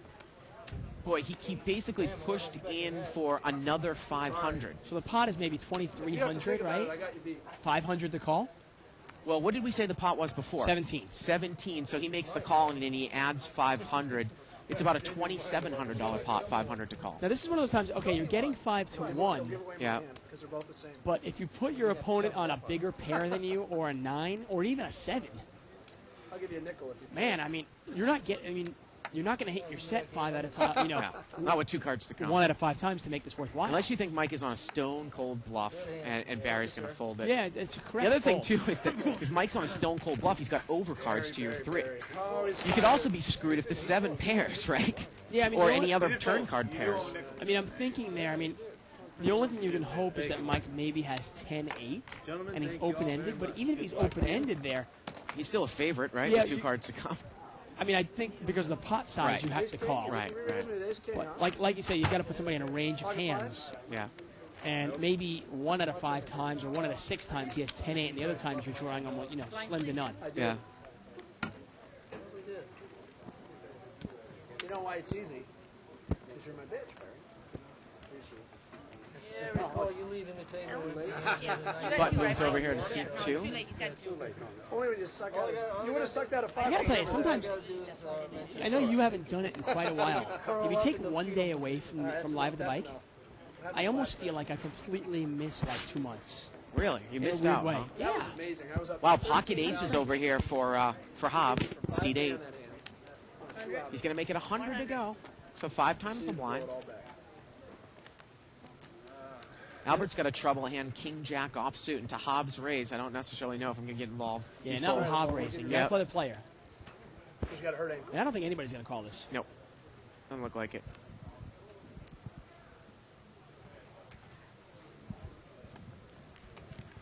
Sorry. Hob takes it down. Hob takes it down. Ace is good. There you go. We get an email here from Mike Anatoli. He says, Donna, can I get one of those? I've learned a lot, or I learned about Live at the Bike about a month ago, and I can't watch poker on TV anymore because it just doesn't compare to the real action you guys provide. Thanks, and I also voted on Bluff. Well, that Thank brings you, up a Mike. good point. If you go to bluffmagazine.com/reader's choice, you can vote for us for best poker commentary and best broadcast. And I'll tell you something, Dave, I don't even think you know about this. We're in the Dropbox. Oh, you do know? Yeah. How What's do you know about that? Evelyn told me. Oh, okay. Our producer told me. She kept me in the loop. She told me. And we do appreciate everybody that emailed Bluff Right. to get us in that Dropbox. We really do appreciate it. Spread the word if you like Live at the Bike. Make sure you vote and tell your friends to vote. Corporation Mike has made it 80 to go here on the button. More? You want more? Yeah, I do. You guys never learn, you know? And it looks like we're going to see 3 callers. It's a 4 ways, $320 pot to the flop, folks. Here we go. King 8 deuce, couple spades. Wow. Wow, Barry's playing deuce 10 in early position, Yeah, offsuit. and Corporation Mike is flop top 2. Yep. Now, he was a pre-flop raiser. So why not just bet, right? Of course, they're expecting you to bet. Why not bet it? 320. And he's going to bet. So I like the bet here by Mike. He's got it. He's on the button. Yeah. He was a pre-flop raiser. I'm trying to He screw up bets my math. 320. And the funny thing here is, the reason why Mike bets here is that you might get like a savvy or cagey Barry Woods to maybe check raise you with ace-8 here, right? Or something like that. Exactly. You've got to give somebody. Remember, you were the pre-flop raiser. So Look at Hobb. Think about it. He hasn't even folded yet with pocket threes. If you're the pre-flop raiser, your opponents, especially if you're Mike, your opponents are expecting you to bet the flop. Right. They might have a check raise in mind. Right. You have to give them the chance to check Don't be raise. such a pansy, Alan. Let's go. Right. You know? If you just check behind them and then a scary comes on the turn, well, you Right. might make no money off the hand, where you might induce maybe somebody making a play on it. Yep. I mean, Mike bet his tens out there, and Barry made a play on the pot. Got a email here from Augustin Navarro. He says, "Hey guys, I wanted to start playing No Limit Hold'em cash game. Do you think the $40 buy-in is a good game to learn? Yours is probably good. I've been playing 4-8 limit for a while, but I'm getting tired of it." Well, I mean, I think it's definitely a good beginner's game. The only thing Blinds that are you 1-2, right? yeah, the only thing that you have to think of is it really restricts you in terms of how many times the big blind you have. You've got 20 times the big blind. I might almost go as far as say it almost plays like a limit game at first, Dave. Yeah. I mean, it's just there's really nothing you can do in terms of chip motion. Corporation Mike here with Ace King, and Alan also with Ace King. This might get heads up. Well, To Ace King. Alan bets he makes it 150, and Mike's going to re-raise. Wow. He's going to make it 550 to go. I mean, that $40 game is a good game to like kind of sink your teeth into and get a good start on there, and obviously graduate higher as fast as you can. Speaking of sinking your teeth into it, Alan's eating some grilled food over there. Looks like a filet. Oh, I'm so hungry. That looks so good to me. So I can't imagine that. And Alan's going to call, so the pot's going to be $1,000 heads up. Now, chances are this flop's going to miss both players, and Mike is in position. Here we go. Rags on the board. Let's see. Alan will probably check, and if Mike throws a nice $800 bet in here, he should take it down. Alan checks. And there you go. You called it 800. And Alan immediately folds. And there you go. Power of position. Nice play by Mike there. And he shows Ace King. I just play it better. And I think Alan showed him the Ace King too, and Mike said, "I just play it better." And he's right. He's right. Here we go. We get another email here from Brandon Stark. He says, "Hey guys, what's the most you've ever had someone buy in for an unrestricted game? Have they ever had someone buy in for a large amount and just try to run over the table?"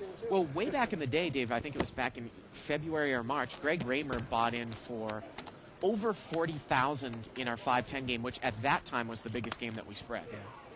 Avo actually recently bought in for about 40 grand. Yeah, he buys in crazy in some of those games, and like even in the afternoon in the 5-10 game. In terms of running the game over, I think it's really difficult to run the game over as long as if your opponents have reasonable amounts. Right. It's hard to run it over. Because remember, the blinds are only in this game. The blinds are 10, 20. Wow, look at that. Oh, that looks so good. Look at this. Now Mike has raised here What to a 60 with ace-3 offsuit. Barry mini re-raises with pocket 4s, and C3's in there with king-jack of diamonds. So here we Oh, go. man, that was the ultimate cock tease. Three-way action.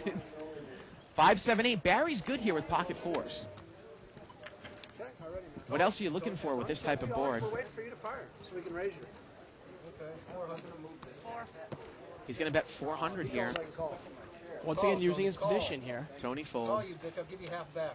Oh, I got this big draw, man. and Mike folds. And look at that. I was going to say, well, boy, he made the mini re-raise. Doesn't he want to get that hand heads up? But it was enough to get it three-handed.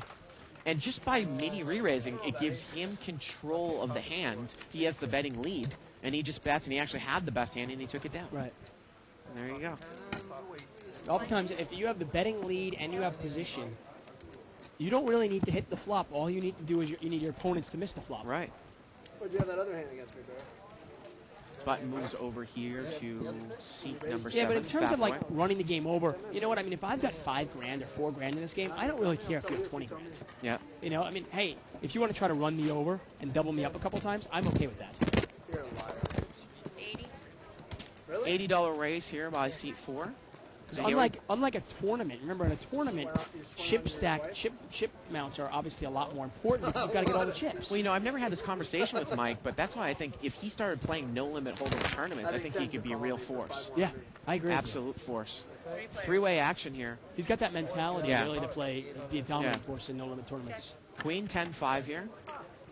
And now Mike does not bet. If he had bet, he probably would have taken it down. The turn's a 9. And now it's going to get checked to him, and he checks again. Why wouldn't he bet? Take it down. And the river's a 4, and Albert's good here with pocket 6s. 2 outer. Ace high.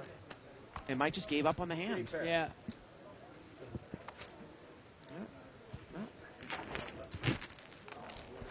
There you go. Interesting announcement here, Dave. Of course, we talked about our new cash, play for cash site, the LAPokerScene.com. Starting December 18th, which is already passed, right? You can have a shot at the big time for a measly 5 cents. That's right. We're giving away 5 vacation packages worth $15,000 each. These packages include 10 nights in Vegas, a $10,000 seat at the World Series of Poker, $1,000 for airfare, and another $1,000 in spending money. All for a buy-in that's less than likely, that you can find in your couch cushions. The Bonanza is a 7-stage tournament running sit and goes 24 hours a day. You can buy in for stage 1 for just 5 cents. Check it out. Wow, LA Poker Scene. And if you want to, you have the option to buy into later stages. Wow. Yeah. So it's kind of like a the step Bonanza process. begin. Yep. All right, 2 players. So for $5,000, I can win 15 grand. Hey, he was all worried. 5 He cents. was worried, dude. Like, 5 cents. Yeah. Wow. he's all, where's he going? Raise here by Mike. Barry called with ace 10. You, Barry? Jack 4-7, and Mike's going to come out and bet.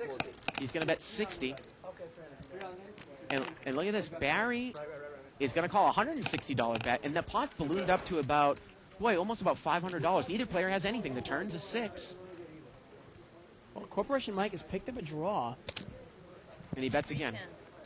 He And bets Mike is 310. behind here. I mean, Barry's kicker is going to play. And Barry calls again with the best hand. And the pot now is over $1,000. And the river's a 9, and that's not going to help. Ace 10's good. Mike checks, and Barry might think he needs to bet here. Well, it's scary. When Mike checked, you kind of go, What's wait the a third second. heart? When Mike checked, you kind of go, wait a second. He's checking. Right. Maybe he's got something. Barry's going to bet. bet. He bets 400 here. And Mike only has ace high, and Barry just called here. Well, I mean, he's representing hearts. That's what he's trying to represent, calling him down with a flush draw. And when the heart came, Mike kind of said, shoot. If Mike had betted, he might have gotten Barry up the hand. Who knows?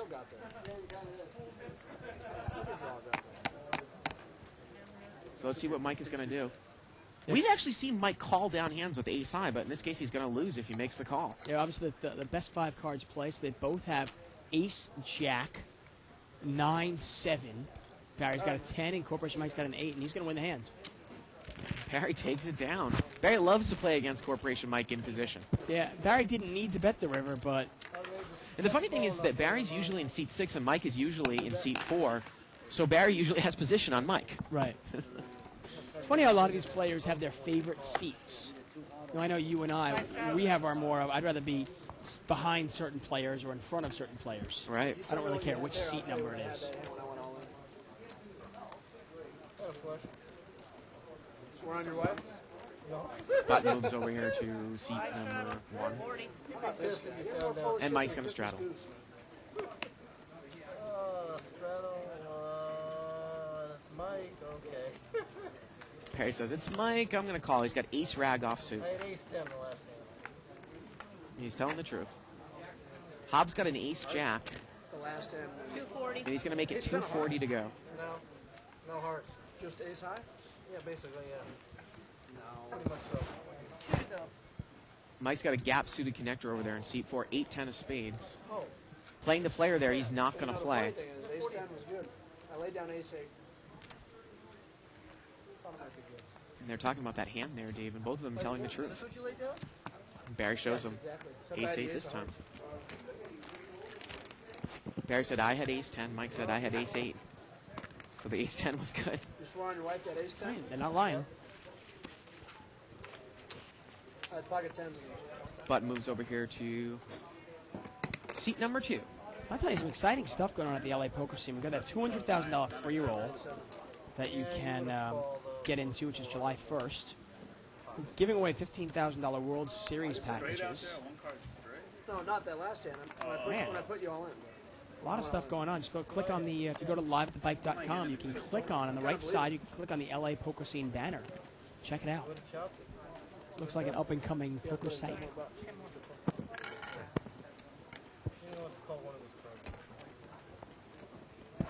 Limped around here. 4 players. 4-way action. Ace queen over there for Fat Boy up front. top pair, best kicker. Ooh, this is interesting. Now, on the button, Albert's got a open-ended gut shot. Open-ended straight draw, sorry. King 10 of clubs. And it gets checked around. Turns a 5. That game's going to be a blowout. Who'd you take? So Albert didn't bet with the straight draw. Fat Boy didn't bet with ace queen. And now Mike is going to come out and bet. He's got a gut shot to the 6. And Roe calls that. Yeah, Rue calls. And Fat Boy is just going to... No, he's gonna raise it up here. 180. Gonna make it 180. He loves to check raise. Or in this case, just check and then raise in position. Right. Yeah. I mean, obviously he was planning on check raising the flop, I got to assume. Surprising, though. I mean, you can't, in a limped round pot, can you really count on Albert on the button to bet? Well, I mean, he was the only one left behind him. Yeah. Now it's 120 to go. Thank you, buddy. Both Now players Albert- full. Yeah. Dangerous kind of way to, to play that, Yeah. Now, what happens if the turn was an ace? Would he get himself into real big trouble with top 2? Albert would have a straight on the button. Yeah, you wonder how much heat he would take. Yeah. Once again, we are live at the bike, folks. I'm David Tuckman here with Bart Hansen. Lines, please. You can watch us every Monday through Friday from 7 to 10 p.m. Pacific time. If you want to follow a live thread, you can go to liveatthebike.com and click on the 2+2 thread. He said they're gonna- We have a live thread that goes on there. I don't think one is going on at full contact tonight, is it? Doesn't look like it. Bart's going to check that out for us. You can also email us at liveatthebike.com. Try to keep the show as interactive as possible. I'm going to check you in somewhere, bro. There's a hole. Pocket jacks for Fat Boy there. Seat 7. He limps in. Yeah, he limped in early position. He's not going to get a raise in here. So here we go, 5-way action. It's a $100 pot. Some players subscribe to that theory of really playing it slow. Well, 9-3-6 here. And he's going to put a little feeler bet out here with the overpair. Bets Lakers 110. up by 1. And he's going to take it down there. You know what it is. And some people could say, well, he's playing it small. See, sometimes the best way to make money on that kind of hand is to raise it 3-flop, get 3 callers, then bet it and take it down there. We've seen it work for Barry tonight on a couple of cases. Big blind bear. There was 14 seconds or something like that left in the So you got any interesting weekend plans? 15 seconds on the shot clock. Well, I don't know if I can even bring myself to watching football on Sunday. Well, I know Just you're kinda- playing in the big Omaha tournament on Sunday. My air just kind of, I kind of got deflated. I mean, Denver and Pittsburgh, what a pitiful AFC championship game. Who cares about those markets? Limped around here. I'm going to call. I don't raise much. I mean, who the hell lives a mile high in the air anyways? You know? Great. Thank you. Have you been to Denver? Yeah, 7-way action. 9-8 deuce rainbow. Top pair for Corporation Mike there. On the button, he's got 6-9 of clubs. Anybody else got a piece of that? Raise your hand. Now, Hav here is open-ended, and that's a kind of a nice flop for open-ended because it is a rainbow board. So you know if you hit your straight, it is good. He's going to bet 100 with the open-ended straight draw. And Allen's open-ended here towards the bottom end of it. And Yep. let's see what Mike is going to do. I mean, you're really looking to hit a 9 here. Hobbs come out and bet at you. Raise. And Mike is going to 330. raise. And the funny thing about this is that, if I was Mike, I'd just pick my spots a little bit better. I might just fold there. Yeah, no problem with just folding Yeah. that at all. Mike tries to win too many hands. Really He's going does. to raise. And is Hav going to re-raise, or is he just going to call? Let's Well, see this how he is plays this. kind of like, reverse psychology, straightforward psychology. Mike knows I'm a good player. Why would he raise me? I mean, if I'm Hob, Right. am I thinking that? Now, Allen's got the bottom end of the straight draw, but if he hits it, it's good, obviously. He's looking for a 5 or a 10, and Hav is obviously looking for a queen or a 7. And Hob calls. But Hav is also good if he hits his jack. And Allen calls. Allen has no overcards that are any good. Pot's now, almost $1,000. Here we go to the turn. Turns the 9. Oh, Mike's sticking around now. Yeah. Forget about it. I think you just got turned. Now you wonder though, now that Corporation Mike's got trips, is he going to play it tricky and play it slow a I'm going to little? give you 200. I owe you 500. Yeah, but it's early. It's early. Well, let's see what Hob is going to do here. He's going to check. Allen's going to check. No, Mike's not going to give anybody a free ride. He's going to bet 500 here. Yeah, but how much is the pot now? You remember he raised it up. It's a half pot bet here. It's a $1,500 pot, 500 to call. Well, this is one of those questions now. If you put Corporation Mike on a 9, Do you put him on queen 9 or 9-7? Because if you hit your straight, can you break him? Well, if Allen calls, his straight cards are good. Hov's out of the hand. It's a $500. Yeah. Now you wonder if a 5 or a 10 come and Allen moves in, is Corporation Mike going to call up all his money? Well, if he does make the call and he makes the straight, I hope he does bet big. Yeah. Because the pot will be 2,000 if he makes this call. Well, The only thing you got to worry about, though, is what if your opponent is playing 9-8 or 9-10? And if he's playing 9-10, well, one of my straight cards is dead. And Allen's going to fold. Let me throw something out at you here. And it's very easy for me to say this because I can see the cards. Yeah. If you're Hov there with the draw, he just called with the draw. Sometimes we talk about being a little bit aggressive with the draw, and he was out of position. So I don't have a big problem with he played the hand. Now, we know that Mike has a propensity to slow play big hands. If Hov came back over the top, with what we saw, we know that Mike would have folded, right? You mean on the flop? On the flop, yeah. Probably. I mean, yeah. is that something that... I mean, Hov's a really good player. Does he even need to do that, to even mix it up? He's probably going to get the best of Mike anyways at some point later on in the night, right? Yeah, you wonder. I mean, obviously it's a way to play it. Playing draws out of position are tough, though. Absolutely. I mean, let me throw this at you. What happens if Hov, instead of on the turn, checks it and then has to call 500? What happens if Hov throws in a $250 or $300 bet on the turn? Does Corporation Mike go, wait a second, kind of raise his eyebrow and just smooth call? Well, the funny thing is he might smooth call, and it might be almost a crime call because Right. it's Hov, right? 10-7-7 here. And Corporation Mike is flop trips. And Tony has, and it goes check, check. Mike raised it pre-flop, and now he's picked up the nut diamond draw. Yeah, now this is interesting. Tony's also picked up a straight draw. But since no money went on the flop, it's Jack of really, diamonds on the it's turn. really difficult to know where your opponent is at right now. You have no idea what your opponent has right now. How about an 8 of diamonds on the river? Oh, that would be, man. Now, if a 9 comes out, Tony has a straight. And Tony is going to make the call here. And here we go to the river. And the river's a 4. That's one of those kind of... And Mike's going to bet, looks like 400 or 500 here. 400. Now, once again, somebody betting here on a river with pretty much a monster. I mean, he's got trips. I know it's not, it's not a straight. It's not a full house, but it's a pretty big hand. And I want to say, even if Tony makes this call, again, a little bit of reverse play by Corporation Mike. I think that he would have made more money if he had bet the flop and built up a pot. Because I think Tony would have called. Tony might have called the whole way. Yeah. Tony's play always I never really understand what he's looking to do. And he makes the call. He plays hands slow, and then he pays people off. And he's going to take it down there with ace-7. And Mike takes it down. I can't fault him for paying Corporation Mike not at all. off because Corporation Mike is prone to bluffing. But at the same time, you check the flop, you're giving the pot away. I mean, the board is Jack 10, 7, 7. What can you beat except the pure bluff?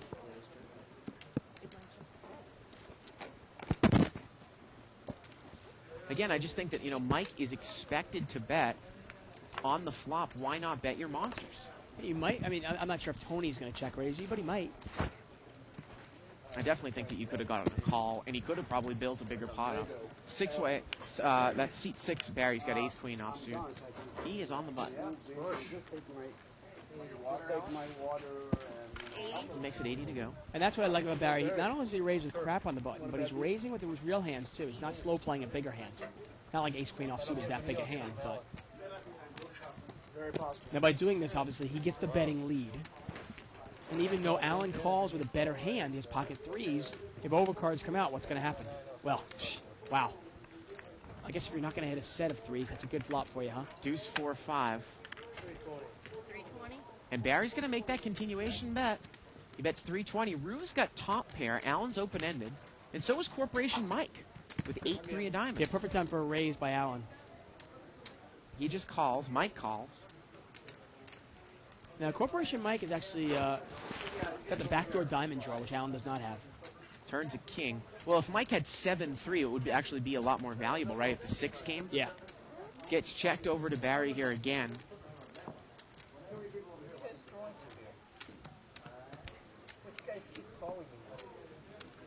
You want to know what I have for And Rowe is not in there anymore. He folded away Jack Rue's 5. out of there. So the best hand right now is actually Allen with pocket threes. Yep. He never tells the truth. And Barry needs a queen and only a queen. And he to win doesn't this bet hand. here. It gets checked around. The river is an ace, but both players make the straight. Alan and Mike. Alan's going to bet. Wow, and it's the third Oh, this club. is such a hard call now. He bets 500. All right, Alan, I'll donate. Mike calls, and I think Barry needs to get away from the hand here. Oh, Barry can't overcall this, Dave, can he? No. Oh, my. Oh, my. Yeah, what would Charlie do here? Yeah. Straight is straight. Come on, Alan's betting out into two people. Third club appears. Everyone's playing it like they have an open and straight draw. I mean, that's a no-brainer fold there, Barry. Yeah. And he's going to watch this and he's going to get sick himself. I mean, Yeah. that's an easy lay down. Yeah. I mean, you know what Mike even said? Mike even said, oh, I don't even want to call this. Right, And he threw right. $500 there almost reluctantly. That is the absolute easiest card to get away from ace-queen there on the river, right? The ace of clubs, or maybe the six of clubs, because at least it doesn't give you a pair. Yeah, But I mean, it's just, No, I'm saying, Yeah. obviously, if you make something Yeah. and have to make a call, Right. obviously, a six of clubs, hey, how about, you know, an a nine of offsuit, diamonds? an offsuit queen comes, and somebody then bets. Mike bets, you know, and you put him on a bluff. Okay, you know, I mean, hey, if Alan had checked and Mike threw $300 in there, Right. I might call if I'm right. Barry. But not Alan betting into two people. Come on, Alan's betting $500 on the river? Yeah. Into two people? I don't buy it. Raise. 80. And Mike is going to raise here to 80 with queen 7. Barry calls. He's got a gap-suited connector. 2 players. I think Barry's going to be a little frustrated on himself for that call, Dave. That's the usual, huh? Yeah. 9 deuce 3. Mike's going to check queen high. And Barry checks right behind him. Now Barry has a pair. But maybe Mike's going to come out and bet now. And he does. And I'm sure Barry's going to call. Yep. And the way Barry calls down Mike, he's almost... And he got under 300 on free. River's a 4, and now anyone with a 5 would have a straight. And this is... And Barry's going to bet Mike's going to bet 400, and now is Barry going to lay down the best hand? 350 here on the river. Good, have a 5. Is a 5 good? Yeah, Mike and Barry, they love to get it up heads Yeah. up here. Is a 6 good? I'll show you one. Show me one. I can beat that. And Mike is showing Barry a 7 here. What does a 7 do? I thought we were just playing He heads said, up. I'll show you one. Showed him a 7. That's some information there. Just start thinking. Let's listen to what Mike says. How much is it? 350. You call a 75 city. Oh, man. Well, he said he thought he had 7-5. Yeah. I was going to say something, believe me. No. Well, that's good you You got a did. queen or a Get king. an email here from William Frick saying hi. I think Seat 9 just told him that he saw Mike's card. It was a king or a queen. Show you, bro. Cheers right back to you, William. Queen, I mean, who plays Queen 7 except Mike? And that's right. You had nothing. What is Barry saying? Who plays Queen 7? Right. You wonder why I call you I down. love it. You And give me wonder the why I action, call baby. you down. Live As long as show. you don't hit the river, I got you. Button moves over here to Seat 8. Yeah, now we're playing, Bear. And these guys are going to go at it whole night, Dave. And I tell you, one of the things about poker, you really got to leave your ego at the door. You can't make it kind of a, I'm going to get that guy's money. Right. You and Alan. Hey, don't ever put us in the same set. 4-way action here. 7, 8, That's it. 9. That's it. Let's go. Guys in the fucking same Stuffs are coming off, man. Now you. check. Four-handed here. That's like going to blows. Now, I don't care how And it old checks you are. around. Turn is a deuce of clubs. And Tony still has, Tony has the best hand, and he's going to bet $100. Yep. Imagine that's going to take it down there. Top pair, straight draw. Takes it down. What happened, man? It was like a blue ball me.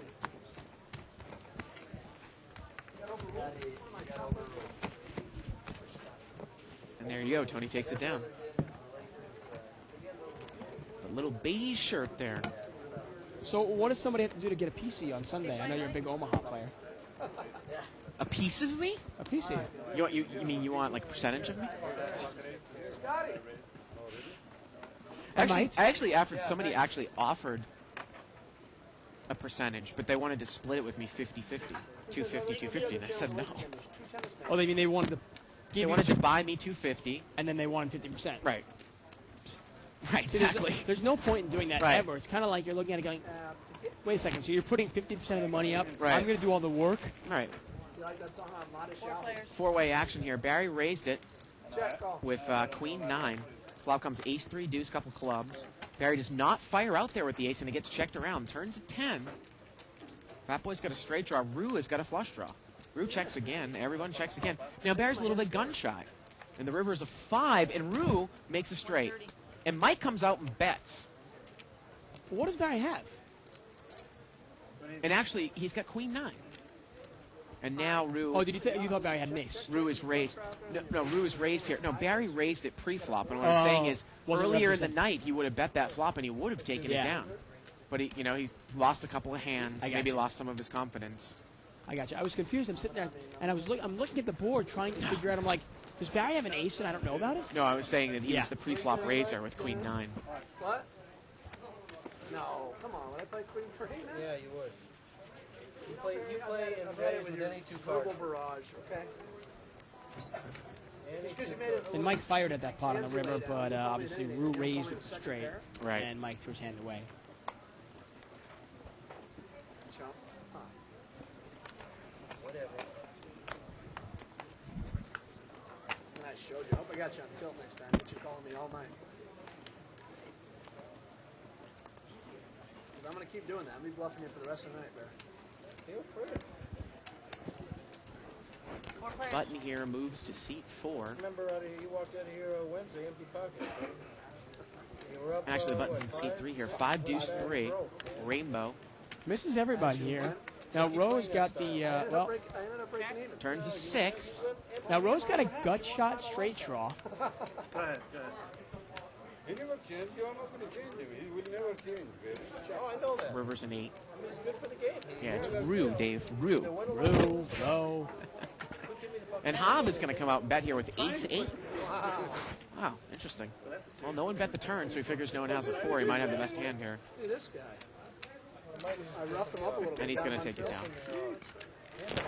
Keep banging you up all night. I told you not There to you go. put me and Alan in the same sentence.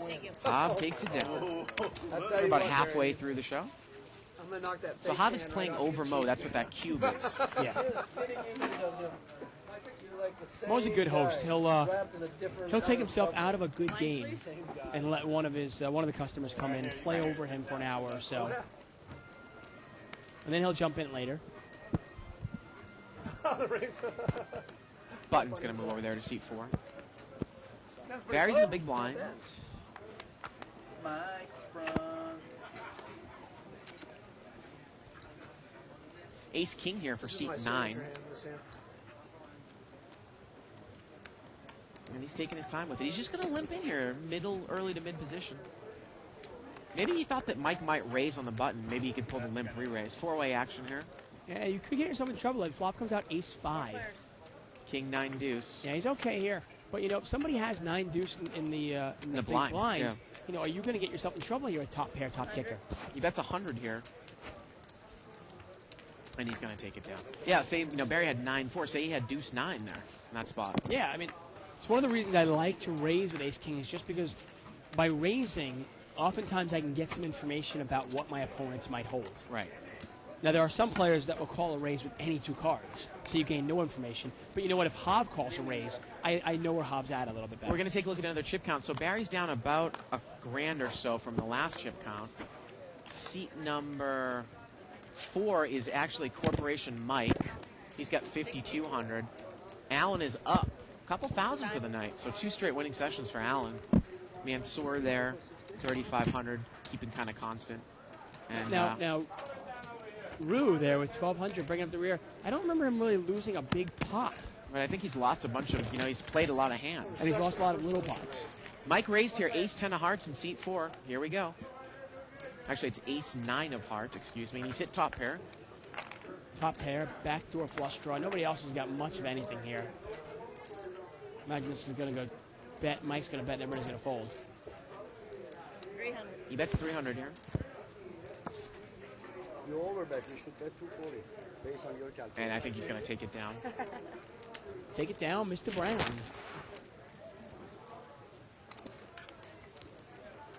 Turn would have been a 9. Mike would have made 2 pair aces up. And the button moves over here to seat 3. Barry Woods. No, it's funny. Barry Woods says he doesn't like to play in tournaments. He just plays cash. 2 hours. I was going to leave after an hour. For my Well, it is. I mean, it's a big time commitment, you know, to play in these tournaments. Sometimes you can play for 8, 9, 10 hours and get nothing out of it. Actually, a third. Email here from Mauricio. Have you guys considered posting bios of some of the regular players? Huh? I don't think we've ever done that. We've never done that. Yeah, well, they opened Mike raises it up to 70 here. He's got pocket I think they were fives. expecting maybe 700. And Rue is going to call with pocket sevens. So we're heads up. About $150 pot. And I Mike's guess this is big where he flop keeps raiser. losing his money. He loses $80 at a time. And Mike flops a set. Let's see if he's going to bet it. And he does Wow. bet. He bets 200. Now, you And gotta look at wonder- this. See, Rue's going to call with pocket sevens. Well, it's not a bad flop for sevens, is it? Turns a 9, and now Rue's open-ended. Now, if Rue were to hit a 6. Or excuse me, Rue's not open-ended, and Mike checks, and the river's a deuce. And now Mike's going to bet 600, and Rue, I think, might pay him off. Turn was a 9, filled Mike up. The river was a deuce. And Mike takes it down with the full house. Yeah, and Rue, I mean, that's not a bad flop for sevens. I mean, you've got a gut shot straight draw. There are 2 overcards, but it's not like overcards that most people would play. And Thing is, I don't think Ali would have made any money on that. once again, Corporation Mike betting the river, and he has a monster. Well, he checked there to make, to allow, maybe Rue to catch up there or something. Catch something, right? Kind of disguise the strength of his hand. And he got Rue to pay him off for about $1,000. Yeah, Buttons moves over here to seat 7. Fat Boy really's played super, super tight, hasn't he? All night. Yeah, he really has. Yeah. He really, really has. Pocket 10s here for Barry in seat 6. This one's probably going to get raised up. How you like that one, huh? Barry?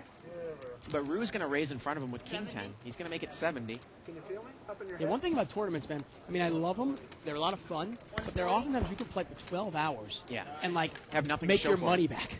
Yeah. And you're like, ooh. And Barry's re-raised. He's made it 270, and Rue calls, and Rue is pretty short. Rue has one overcard here. Oh, and there it is. Yeah, he hits it. King, Jack, Deuce. Yeah, and Barry doesn't have much of a redraw here, obviously. Rue checks. Only 110 left. And look at this. Barry checks right behind him. Turns a 6. Rue checks again, and now Barry's going to bet. 240? Bets 240. And maybe Rue thinks that Barry's trapping him. I just can't imagine that Rue's going to get away from the hand after he called that big re-raise. Well, I Even just though don't- King 10's a trouble hand. Right, but what are you calling with King 10? I mean, this is King 10 offsuit. What are you calling for then? I mean, you calling to hit a straight or 2 pair or better, and that's it? And Rue called. So the pot now is about $700 or $800. And as we go Barry's to the got river. 1 out to the river here. Case 10. River's a jack. Rue checks. Imagine Barry's going to check this too. Yeah. King is good. Kings and jacks. And there you go. The winner. Rue And doesn't Barry- take it down. Well, Barry- Barry's kind of steaming a little bit now. I mean, Barry's such a happy-go-lucky guy. I mean, he's really a friendly guy. Right. But, sometimes everybody can let their emotions get the best of them when they're playing poker. Yeah. Man, it can be a bitch sometimes. It really can. We have an email here from Robert Valdez, and this is interesting because it gives us some information about our unknown player in C5. He says he's a regular at our 3-5 and 5-10 no-limit game at the Golden West Casino in Bakersfield. Oh. I've played many pots with him. He's usually loose-aggressive, but he's playing pretty tight tonight from what I can tell. There you go.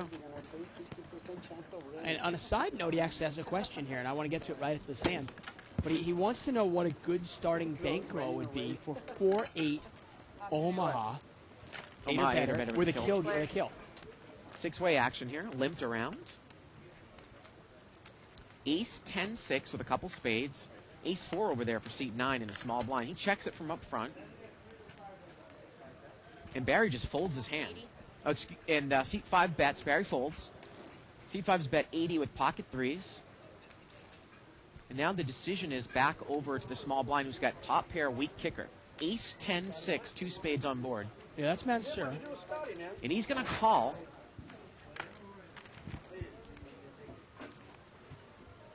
Turns a king. We're heads up. Pocket 3s against ace 4. Mansour checks. And Rue checks right behind him with the 3s. And the river here is a 9. And you can even put a bet out here with ace 4. This one's just going to get Yeah, I checked down, imagine it this looks is like. check. Yeah.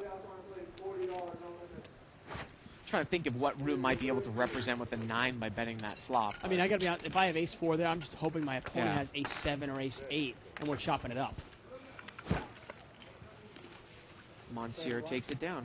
Well, bankroll questions are such a subjective question because what do you mean by bankroll? Do you mean what?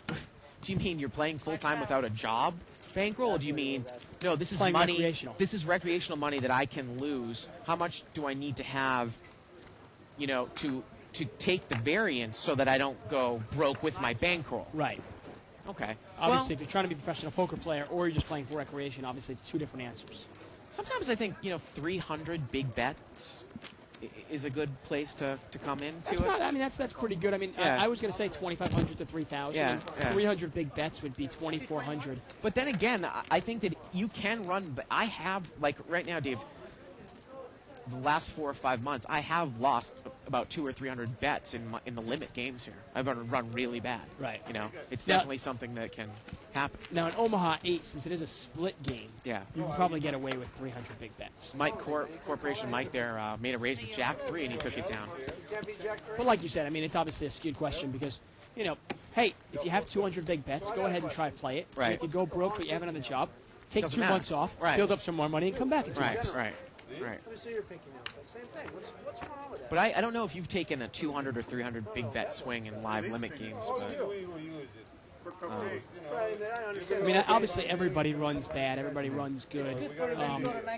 You talk to the best players in the world, and a lot of the great poker players, a lot of them will say, Have it who don't, who I don't think. a lot of them have gone broke and come back, and gone broke again and come back. right. And swings are inevitable. Obviously, the cards don't have a memory. I think it's a habit when I was a little boy. And sometimes it can seem like that. 4 or 5 months, you're just looking at it going, man, they just keep catching 2 pair on me. Yeah. And sometimes Well, limit especially too is a higher variance. things I could My Corporation Mike's got King Jack suited here under the gun, All right.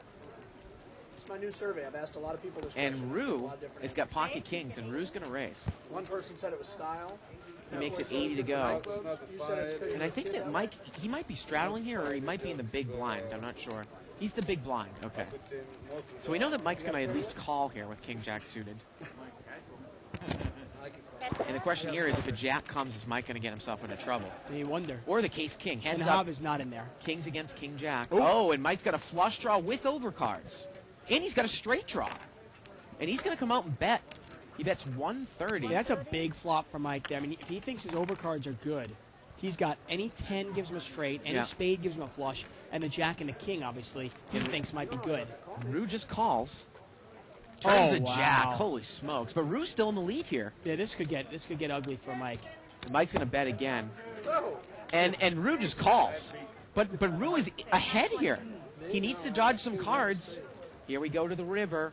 The river's a 7, and Rue's good. Yeah, Rue's going to double up here. Yeah.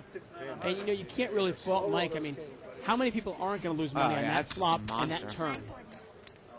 Funny thing about Rue is, I guess he was playing the player. Mike bet the flop, and now a Jack comes and he bets the turn. A little bit scary, right? Definitely.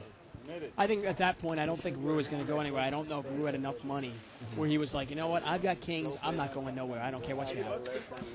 If I was playing with Rue's chip stack in that case, I might be afraid of a chicken out card for me on the turn. I'm talking about in position. I might just move in on the flop. If Mike has 2 pairs, so be it. I don't necessarily know if he bets into me with 2 pair. So I hope that I'm in the lead on the flop. If he's betting into me with a pair and a straight draw, it's about 50-50. But I'm not going to chicken out. I'm just going to put it all in on the flop. Yeah, That's how I would have played with it. I happen to agree with you. Yeah. I think a 7, 8, 9, 2 Yeah. spades out there. There's just too many cards that can come up that can scare the heck out of me. Yeah. You know what I mean? If a 10 comes up, a Jack comes up, a 5 comes up, Yeah. a spade comes off. Yeah. Man, I don't know where I'm at. Even if an ace comes up, obviously my kings look like garbage. Right. Now, obviously, it's much more difficult to play that hand when you're both deep, because you don't have the luxury of moving all in if you're $10,000 behind into a Yeah. $900 pot. You can, but that's suicide usually, right? Obviously, yeah, you're risking $10,000 there. Yeah. Mike raised out of the straddle spot here at ace queen suited, and he's going to take it down. And in that case, I want to say that Rue only had about $700, Maybe. $650. Well, he had maybe. Yeah, something like that. And Mike bet pot's already 300. I can put the last 600 in and just be like, you know what? 48%. Well, maybe he had more like 1,000. Oh, okay. But you know what? I still might play the hand that way with 1,000. Heads up with Yeah. an overpair against Mike. Yeah. Tough to get away from it. The funny thing is that I think that Mike is going to call me with a lot of inferior hands. He's definitely just going to call me with the 10. So If you move all in on the flop there, I think Mike calls. that's right. I Yeah. think the same thing happens anyway. Yeah. Pocket jacks here for Hav. But I'm saying if Mike say bet in with, Hav limps in here in middle position with jacks. Yeah. Some players play this way. I mean, there's obviously some players that like to raise with their almost any premium holding. There are a lot of players that like to play it a little soft, a little slow. 7-way action. King, king, 8. No one has a king, so Hav has the best hand. Now, Yeah. is he going to fire a bet out here? Yes, he is. Yeah, and Allen's got 9-8, and you wonder if Allen's going to play the player here, or is he going to call? Yeah, he places the player. He bets 120. This is a clear-cut case here where it's a nice fold there by Allen, where Hav can actually come out and comfortably bet that flop because he knows that the other people at the table know he's got a real tight image, and he's probably either has a king or something like that hand to bet that out. He's got minimum ace-8 there. Right. Minimum So ace-8. if somebody calls him and it's a rainbow board, well, he's gotten his information. He knows he's behind, right? Exactly. And I got to tell you, I mean, I know it just seemed like nothing there with Allen laying down 9-8. But Right. how many times have we seen Allen not paying attention to Right. who's betting and call down the entire way with 2 pair? Wow, there's a shot and a shot. Picture in picture. Oh, man. Now, it's Isaac is he's just torturing Now, me Dave, tonight. this is I was going to say, this really has to torture you because your wife doesn't really allow beef in your house, right? She doesn't allow. It's not like she's like a whipping. Well, no, but you know what I mean. Yeah. Yeah. Oh man, that looks so. I'm getting that. That's it. Yeah, my wife. Now, look at this, Dave. See? Corporation Mike's got pocket queens, and he limps in from the button. Yeah, I saw this all on Wednesday night here. It drives me nuts. Flop comes up 3-5-6. Well, I guess he's probably not going to get in trouble now. Well, Rue's got top pair with a backdoor flush draw. Is Rue going to get in trouble though? But why would Mike do that? Does it make any sense to you? No sense whatsoever. I got to agree with you there 100%. If you're going to bet your marginal hands, you know, you're creating an image. Basically, you're going to get called with your great hands. That's the whole point of it. Yeah. Rue called here with top pair. And Mike actually might end up winning some money here, but it's just unbelievable. Turns a 7. Wow, that's kind of scary. See if Rue can bet here. Rue checks. And Mike's going to check right behind him.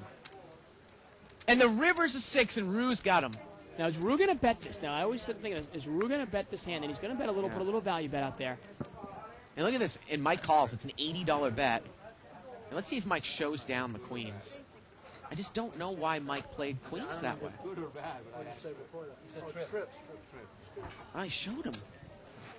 Wow. I mean, the funny thing is, in stark contrast, you watch a guy like John Robert Valande, Right. who I've grown to respect more over the past Right. month or so, 2 months, where Valande kind of, you'll see him do a lot of semi-bluffs. Mm-hmm. You'll see him really push harder oftentimes.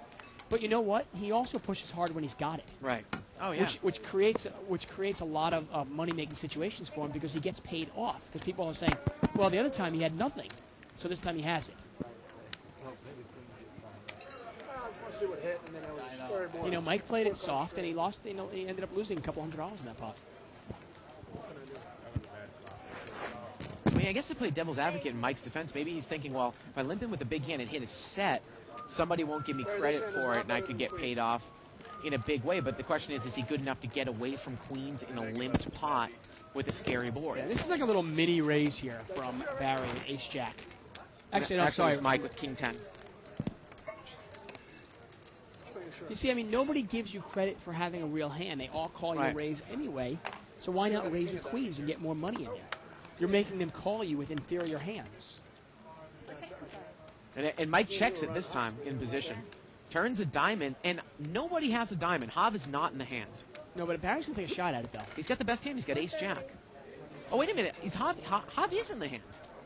He is, and he folds. Excuse me. Good bet. Nice bet by Barry. He gets a little weak diamond Yeah. out of there. That's it? Maybe Mike didn't raise there, Dave. Hav was in the hand there with King 3 offsuit. Yeah, Mike raised. I saw it. It was actually a $60 raise. Okay. Little mini raise. I mean, the whole thing with Mike's game, though, I mean, God, the more I watch, the more I have to agree with you in the sense none of these players are giving him credit for having a hand anyway. Right. Are you buying it? Yeah, I'll take it. Mike, you want to take the second half for Lakers? I'm taking Phoenix. Looks like What's the line? Fat Boy's going to buy the button. How much are they down at half? They down 6 right now. And they're getting Now, seats Hobb like is one of that. those players where, I'll take it. hey, okay, my image is such that maybe I do want to once in a while get in there cheaply. Either push Right. or win. That's how the line is 8, right? Yeah. And now Mike's going to raise with 7-4 offsuit So he's consistently putting in more money with weaker with hands. weaker hands Right. and consistently letting his opponents in there very cheap when he has premium Now look at hands. this. Barry, I think, is playing a trap. He's just smooth call with ace queen. I guarantee he thinks he has the best hand. The problem with trapping with ace queen against Mike is Mike's at, like in this case, Mike's Right. at 7-4. If the flop comes out ace blank blank, is Mike really going to lose any money? Gets checked to Barry. Hey, Mike, let me ask you one. He's going to bet 140. Put an earring. Mike folds. 5 for men or what? I don't know. No, ladies. You know the earring. Yeah. Well, it's because when I grew up, ever since I was a kid, I had earrings. So I. Button moves over there to seat 7. We have about an hour left in the show. Think that, okay, the movie star, big, Oh, this show's just flown by. Yeah. I tell you, the week has flown by for me. He's gay. Meaning? Like what kind of meaning? You know, there is a purpose for it or what? You know, earrings for ladies. If it's in the left ear, you're Sweet's flying by in for you, huh? Well, it's flown by, yeah. Well, I mean, it's really weird. I wasn't feeling great, so left ear is gay. kind of took care of myself this week. And before I knew it, you wake up, it's like, wow, it's Friday already. Guy's mouth. Barry's ex-boyfriend. That's a good sign. Wow, pocket aces here for that's seat 7, Fat Boy That was on the as button. as me. Yeah, Barry's got king 9 offsuit. He might raise here in the cutoff. No, he's just going to limp. Emphasis on X. Fat Boy's and Fat Boy, boy, he's played it just about as tight as anyone has on Yeah, the and he's table raised tonight. it up on the button with Yeah, aces. yeah, I did. This was fun before you started raising. He Mike, makes it 60 more. yeah. Now, Mike's in the hand, would you call this? 5-6 offsuit. Going, wait a second, now Fat Boy raising? Maybe he's got aces or kings.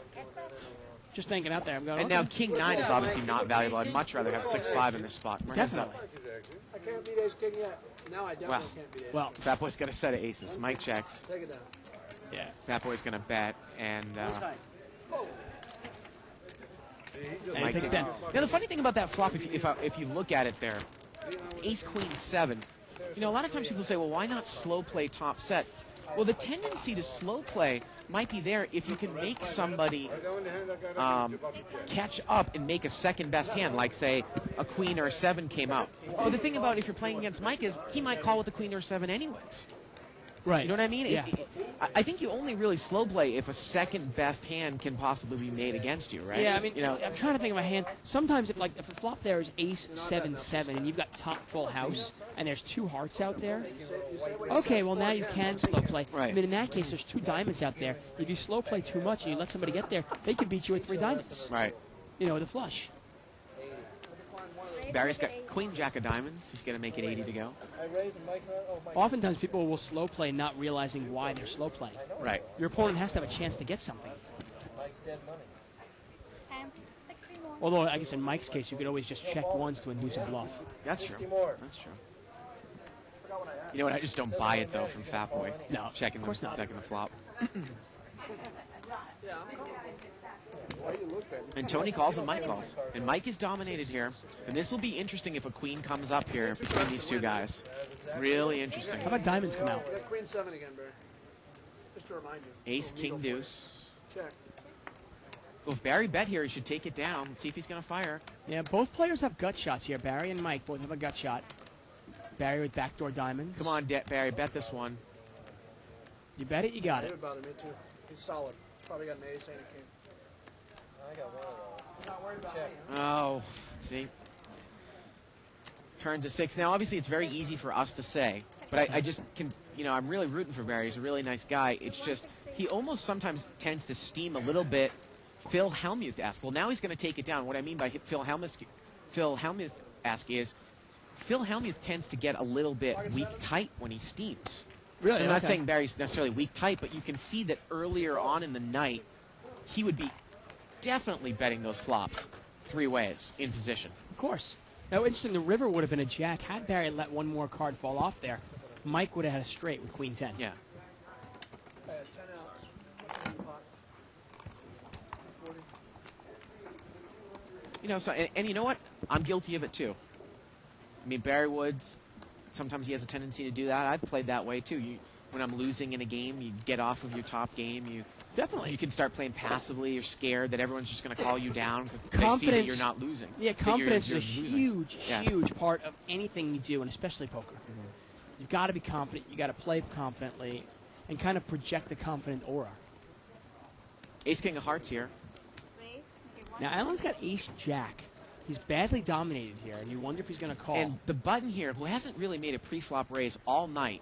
Remember, he just called with the jacks out of the blind. He raises with Ace King of Hearts, and Alan calls with Ace Jack. See, Yeah, we haven't seen Alan really get out of line today at all.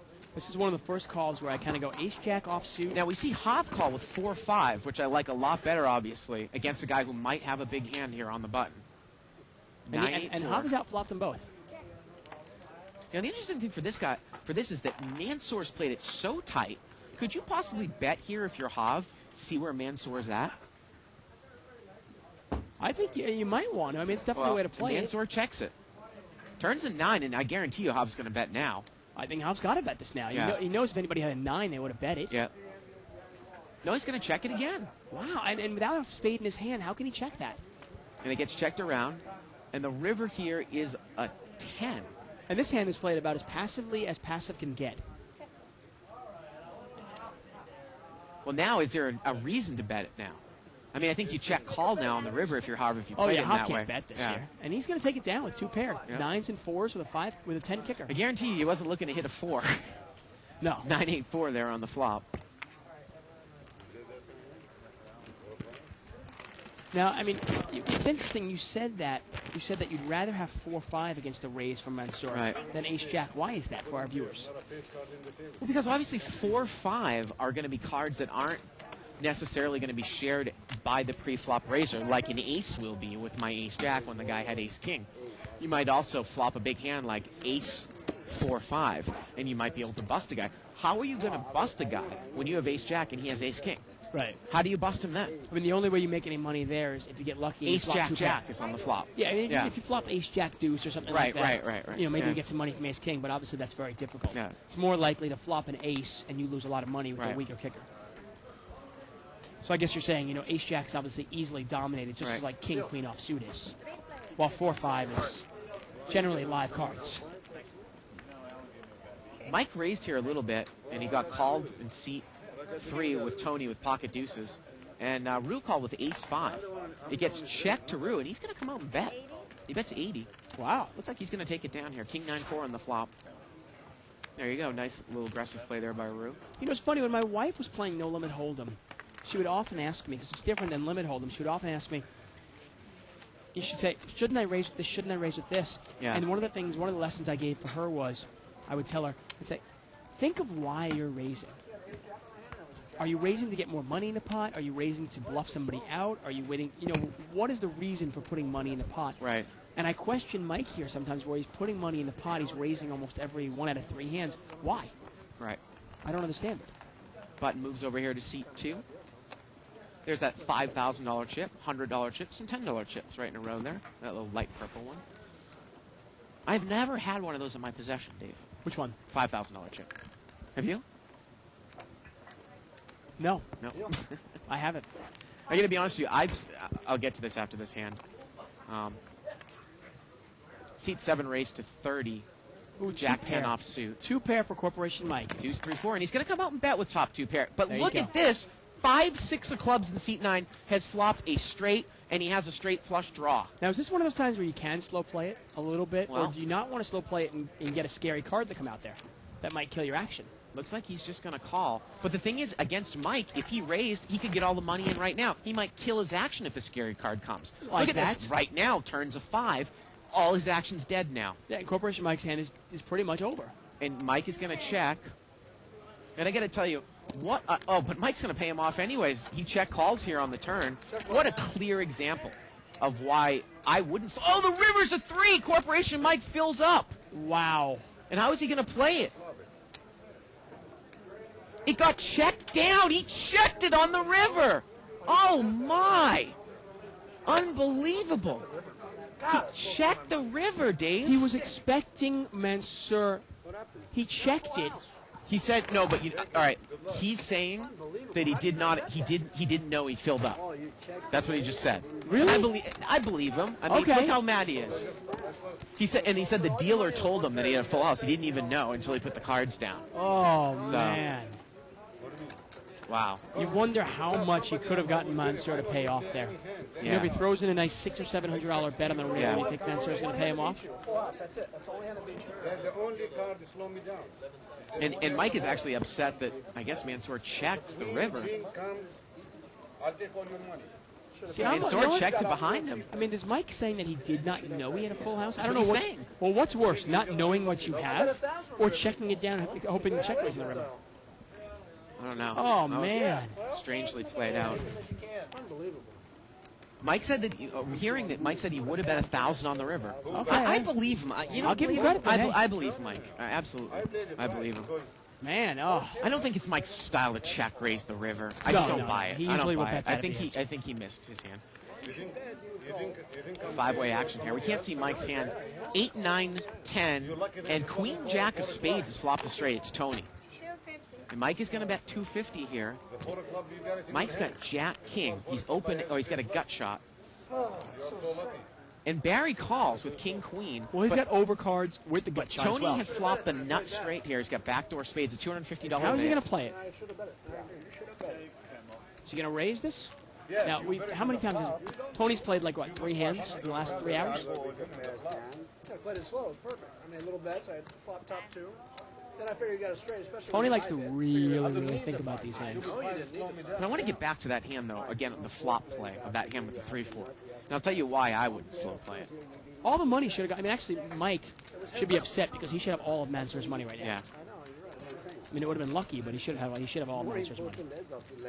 Anyhow, the river card is just make you the house. It's not the chair. The river I got it on the river. Well, Tony's really thinking about it. You guys on the river, or you give them back? I guess give credit to Mansour for checking the river, I guess. I What's funny you, here? you Look gotta at Mike. Mike bets it, right? He bets his open-ended straight draw with the obviously the overcard. Yeah. And Tony's going And to is he even paying attention to Tony, or is it just basically just the creed? Forget it. There's no way I'm calling Tony. Three players. Time. I said No, Tony said raise. I'm sorry, I didn't hear that part. Tony said raise. Dealer was going to turn. And look at that. And Mike instantly folds. Yeah. And Barry really needs to get away from this one, too. Yeah, Barry's got, I want to say, 3 outs here. He needs one of the last jacks to come out. Yeah. And there you go. I want to get back to that hand. And That's actually, you know, the threats. more and more I think about it, I guess you can do it 2 ways. Well, Mike's an aggressive player. You might want to keep having him bet here to induce a bluff. But there were other people in the hand, and there were other people behind him. There were just so many scary cards.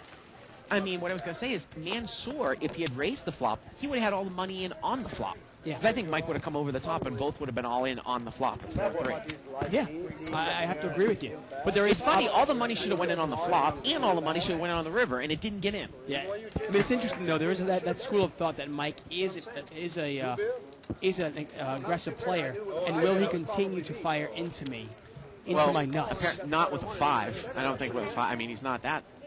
Right, he's not Yeah. insane. Yeah. I mean the 5 is the ultimate worst card, wasn't it? Yeah. Oh, yeah. Of course. Donna said Ace King here for Rube. Tony's going to raise it up. He's got pocket 9s. raise. Boy. Make it 170. 170. I know, I got the winning Now, if you're hand. Rube, do you even get involved with Ace King here? 200 more. He's going to re-raise, Dave. He said 200 more.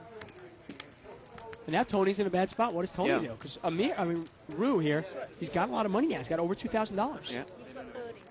You said you raised 200 more, right? Now you imagine Tony is going to play the player here, though, and I think he's going to probably at least call. Well, remember, he had called before.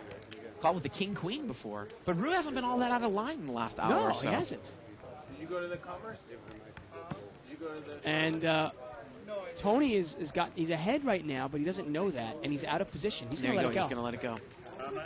I might not play them all. I don't know. Tony raises so much here. Yeah. You know what I mean?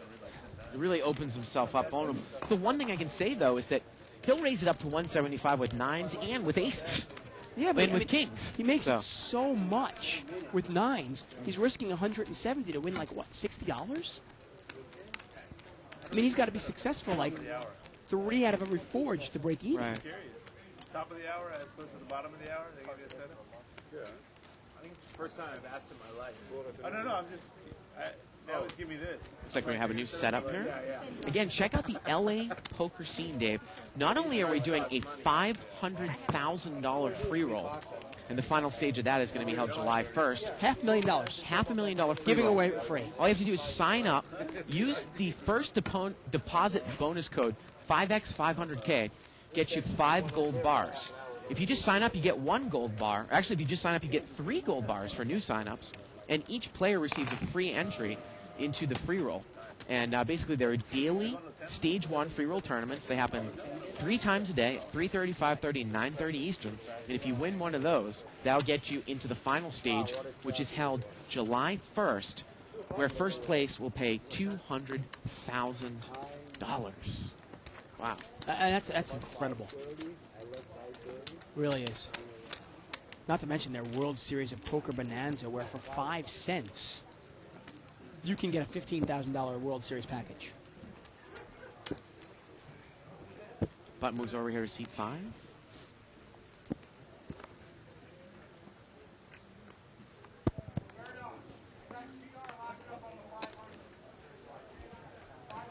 Seat 8's going to limp in here. Pocket jacks over there for Allen. Ace queen for seat 2. Boy, we haven't heard much from Albert at all, have we, in seat 2? Yeah, and he's going to raise it up here. Make it 170.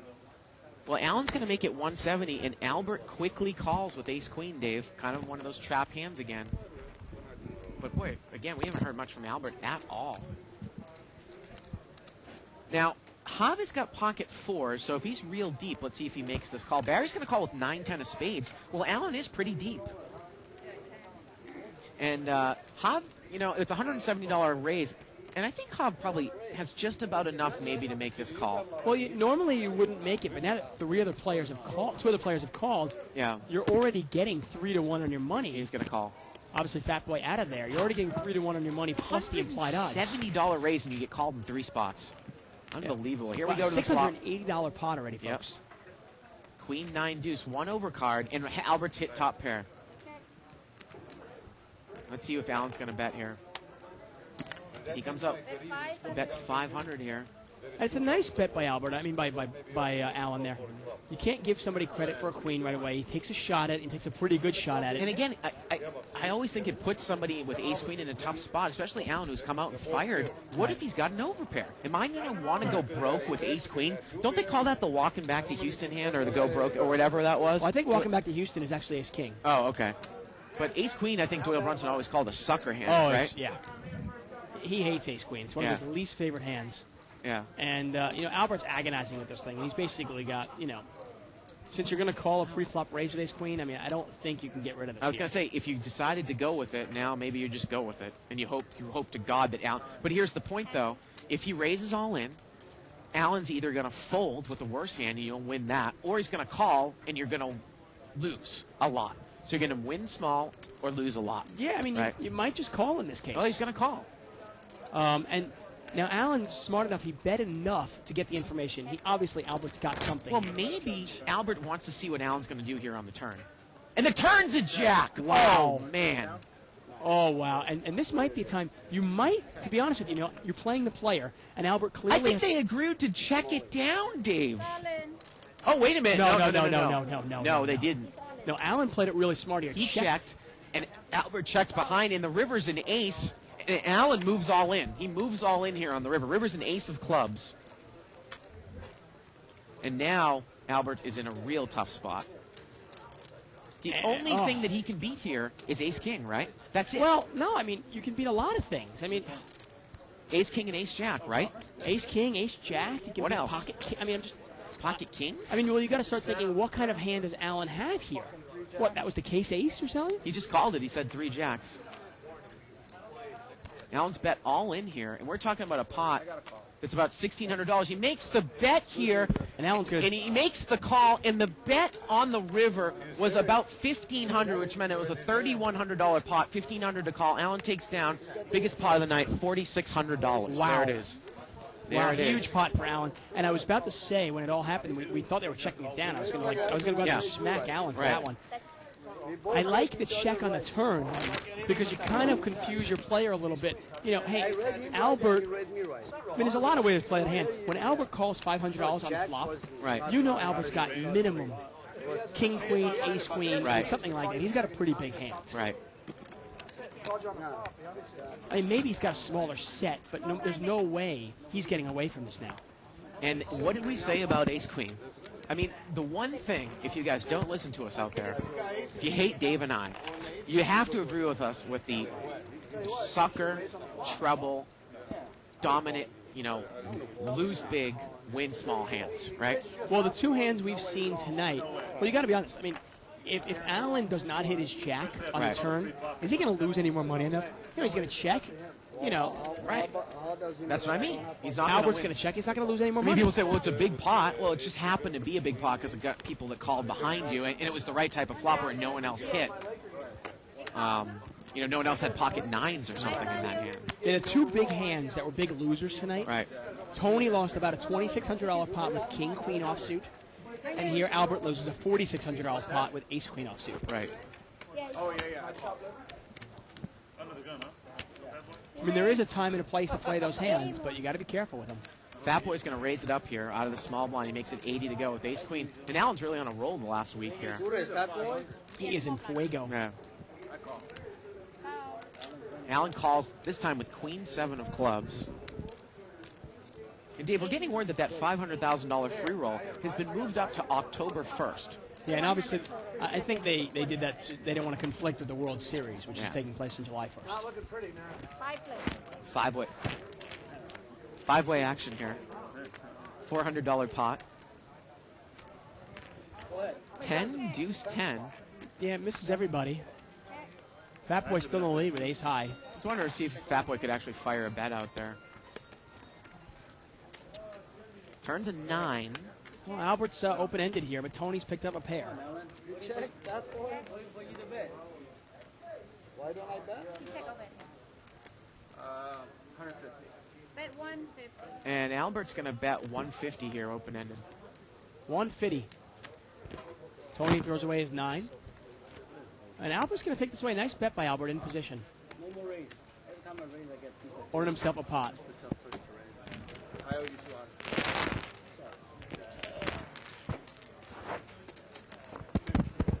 Thank you. Wow, what a hand there, huh? Yep. You often say a good player that has pocket jacks or pocket tens, if you're up against them with, and you have ace king even, it's not a great spot to be because you think about it. Your hand's pretty obvious, isn't it? Exactly. The flop comes out ace blank blank. I bet with my pocket jacks and you call me, I'm not going to give you any more action. The only time you're really going to get action if the flop comes out ace jack blank and I've got my set, like in that case where Allen pretty much doubled up. Buttons over in seat 7. Small blind is Hav. Big blind is Mansour. First to act was Allen. He folded. Albert limps in. Corporation Mike limps in. Got a lot of limpers here. And Fat Boy plays it real tight, but look at this. He's limping in on the button with 9-6 offsuit. Just any two cards, right? And we're going to see a flop 7-handed. The pot is $140. There's the flop. Ace-10 for a couple of clubs. And there's a set of 4s for Albert. Man, I guess Albert just got, lost all that money with ace-queen, and now he's maybe going on a little bit of a tear. Hav is going to bet his ace, though. He's going to come out and bet his ace-7.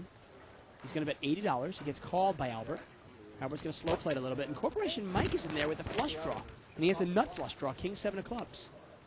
And the turn is the club. There it is, queen of clubs, folks. And Mike has made his hands. Hav is drawing dead, but Albert's got redraw. He needs the board to pair. And this is one of those times you don't really want to slow play it too much if you're Mike, because you might get all of Albert's money in right now. And if another club comes out, it might be an action killer. Let's see what the river brings here. Pot is about $800 right now. And the river's an ace, and look at that. Albert has made a full house. 4's full of aces. Hav would have made trip aces, but he's out of there. And Albert's going to bet $400. Mike is just going to call. And with the son of a bitch, he throws his hand away. Look at that. He turns the flush, turns the nut flush. That's why I'm thinking. I know you had an ace. You showed an ace. And Albert throws a little $400 value bet on the river. You wonder if he could have gotten more. Balls with a flush draw out there, and then it hits. It's like, Really could have bet more than that, I think. it's like karma. He's trying to take back. Wow. Especially with the ace being the paired card, you figure, okay, hey, if my opponent's got an ace, he now has trip aces. And if my opponent has a flush, it's not good. I've got a full house. Why not really bet the pot? The pot was almost $1,000 there. He only bet 400 into it. I think he left a little money on the table. Dave, I just ran into Alan in the urinals. He's pretty sure of himself. A little more information than I need to know, but thank you. He was pretty happy. He said he put the guy in 100% on ace-queen. Thought that he couldn't lay it down on the river. Said when he got called, he knew 100% the guy had ace-queen. Not even king-queen, he said. Well, it was a good overbet by him. Yep. Well, he's playing the player. I mean, that's Albert. Well, you just missed there. Albert just made a full house. And Corporation Mike had a nut flush. Wow, and he didn't extract enough He didn't money. extract as much as he probably could have on the river. 110. Hov's going to bet 110 here on the button. He's got top pair. Why did we have a shot? Why did Hov look upset about the last hand for some reason? Well, for a second, he thought the river brought the third ace. Yeah. And the second ace, and that would have given Hov trip aces, and he thought he threw away the winner. But it turned out he was actually in third place, behind the flush and behind full Now look at house. this. Albert's called with queen jack here, and it goes check check on the turn. And the river here is another jack, and Albert makes trip jacks, and he checks it down. Yeah. A big hand, huh? It's pretty big with Yeah, that it's shit. fucking huge. Hov's a little upset there. Big hand. Well, Albert claimed that he had a big hand. He called him, said, Yeah. "Oh, I got a big hand." And I guess Hov took him by his word. The interesting thing is, though, if you're going to suck out on somebody and make trip jacks, why not bet the river? Yeah, I don't know. What are you why. scared of? Queen 10? Paying you back for No the clue. Alan. No clue at all. Alan's not here. I wish it was his. That's what I'm saying. I mean, it kind of gives you a little clue now. You can kind of pencil that player there, Albert. You can kind of go, well, if he's betting the river, he's got an absolute monster or nothing. I've never seen you call second pair for 110 with 60 in the pot, ever. Button moves over there to seat 9. Corporation Mike has live straddle. Look what he's picked up in the straddle spot. He's got aces.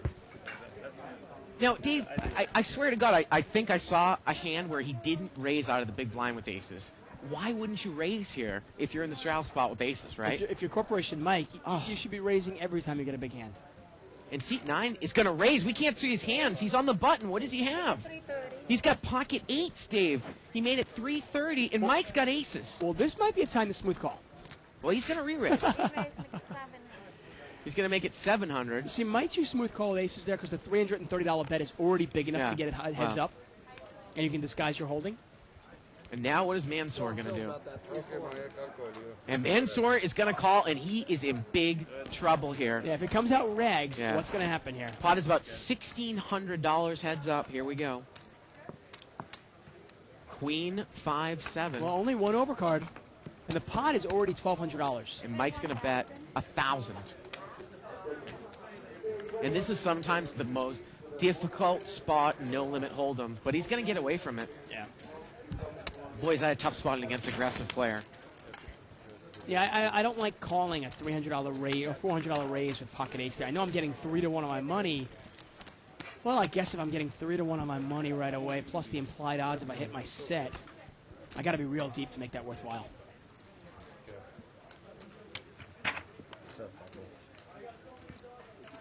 But you understand what I'm saying there? In the straddle spot, a guy makes it $300 already. You can safely call with the aces, knowing it'll probably be heads up, disguising the strength of your hand. Right.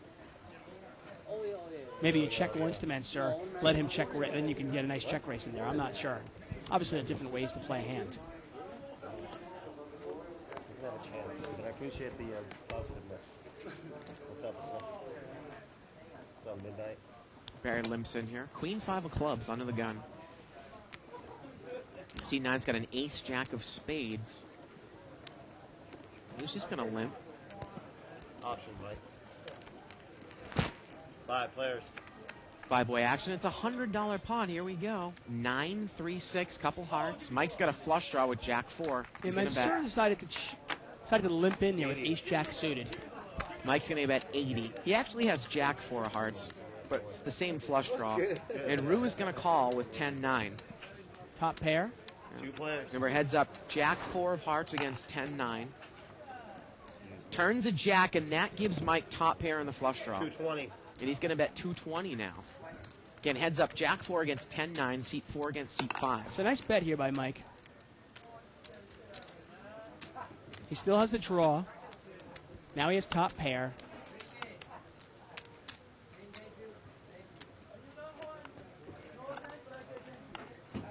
And Rue's going to get away from it here. Yeah, nice play by Mike there. Get an email here from David McQueen. Wanted to know about the sign-up or deposit in LA Poker Scene. Wanted to know for the LAPokerscene.com, is there a difference between sign-up and deposit? And actually there is, because when you sign up, you get a gold bar. But when you deposit, you get 5 gold bars. Ah, I see. So when you make your first deposit. And I'm wondering if David McQueen, any relation to Steve McQueen? 2008. My small one. Steve McQueen, obviously well known in poker circles as well. Right. All right.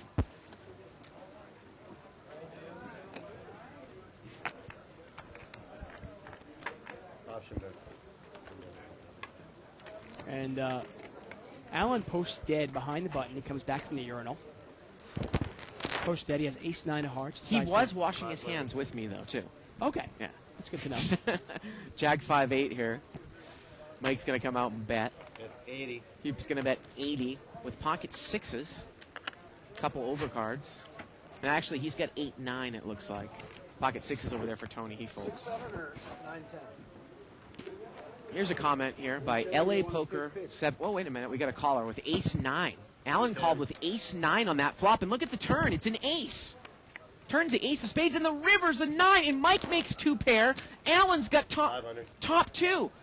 Boy, Alan really should raise here. Turns an ace. River's a 9. Oh, he's just going to call. He just called. Boy, he could really have extracted a lot of money there. Wow, running cards there.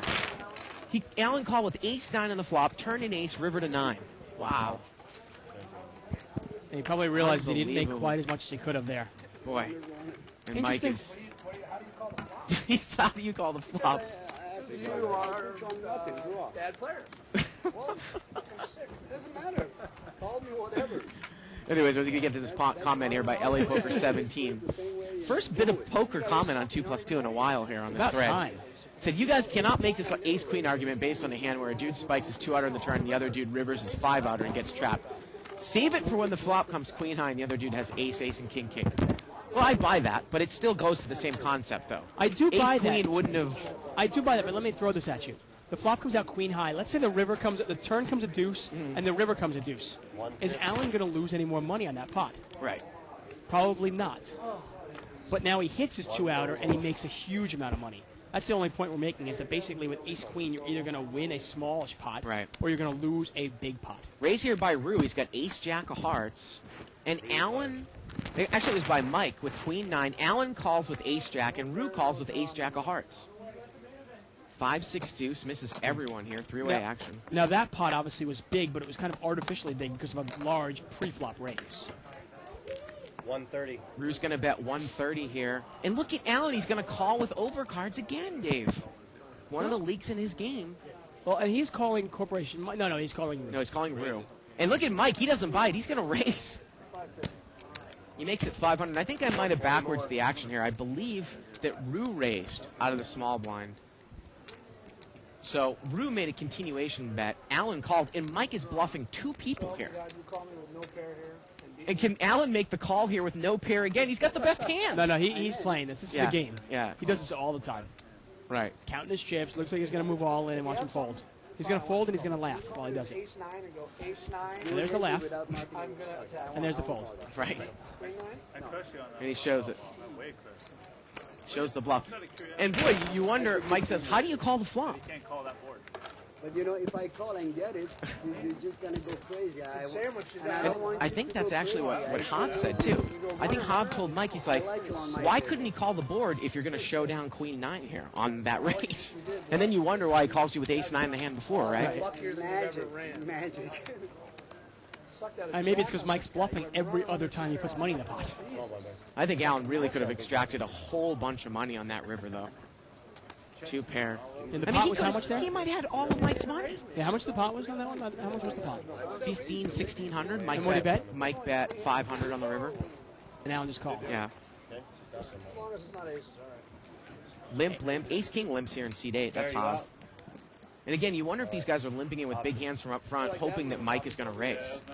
Raise it. Well, you're getting a raise here from seat number 7. With King Jack of Hearts. That's Fat Boy. And look at Hob. He's got Ace King now. He had limped in. And now he might pull the limp re-raise it. No, he's just going to call. Well, this is like if Mike had raised, he might have done the limp re-raise. But Right. since it was Fat Boy, he gave a little more respect to Fat Boy's This raise. is interesting. You know, seat 9 has been playing tight all night. Now he's going to call Fat Boy's raise. And Hobbs' call, he overcalls with Ace 3 offsuit in seat 9. He's got to know that he's probably going for a 3-outer. Here we go to the flop. Oh. 6, 4, 5. Barry is not in the hand. Yeah, and Mansur's got the ass end of the straight draw here. Yep. He's open-ended. And this flop has completely really missed everybody, huh? And I think checked around to seat 9, and he's going to bet 500 here. Wow. Well, that should get it done. Well, he's betting a little over the size of the pot, and he might take it down here. It's a nice semi-bluff here by Mansur. I don't think anybody can call this.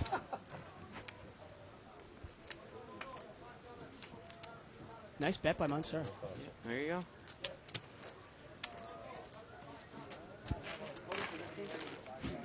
Yeah. Problem is with the ace, if I raise you and you raise, we raise, you stuck. I don't know what to do. Button moves over to seat 6. Probably. I know ace and No nine. pair, no draw. You muck. Mike, I know ace and 9 were coming. Yeah, you knew it was coming. Mansur under the gun there, first act. I'm a prediction. Yes, we are, Barry. I know how to predict things. You know what? Copper tone? I get my ass kicked here and I stop. Yeah, the hands over the Ooh, ace king suited here. Big slick suited for Allen. He's next to act. Let's see what he does in early position. 120. And he's going to make it $120. No, I didn't. Yeah. Nice bet. He bitched for a little while. No, he didn't bitch. Is there audio too? You were bringing it up. He didn't care to audio. And he's probably going to take this down without a fight. He does take this down. Shit, I want to call. And he does. He says, I wanted a call. There's a 5-hand leniency for talking about it. For complaining. There's 5 hands. You get 5 hands. Button moves over to Fat Boy, and there's our chip count there. Barry, not having a great night at all, probably down 3,000 for the night. Allen's the big winner. I mean, he's up like 5,000. He started off at 2,000. He's having a phenomenal night. Tripled up already. Corporation Mike's down. I think he came in for, 6,000 the Yeah. other night? And Hob is quietly up a little bit, isn't he? Well, maybe a little bit, yeah. Yeah. And Rue there, he's up a little bit. He's kind of a little roller coaster ride. Fat Boy bought him for 2,000, and he's kind of just slowly lost. Option, bro. 8 players. 8-way action here. Making us all crazy. Limped around. Queen 9 ace with a couple of clubs. No one has it. Oh, we do. We got ace 9 here. Yeah, for two pair for Fat Boy. Fat Boy.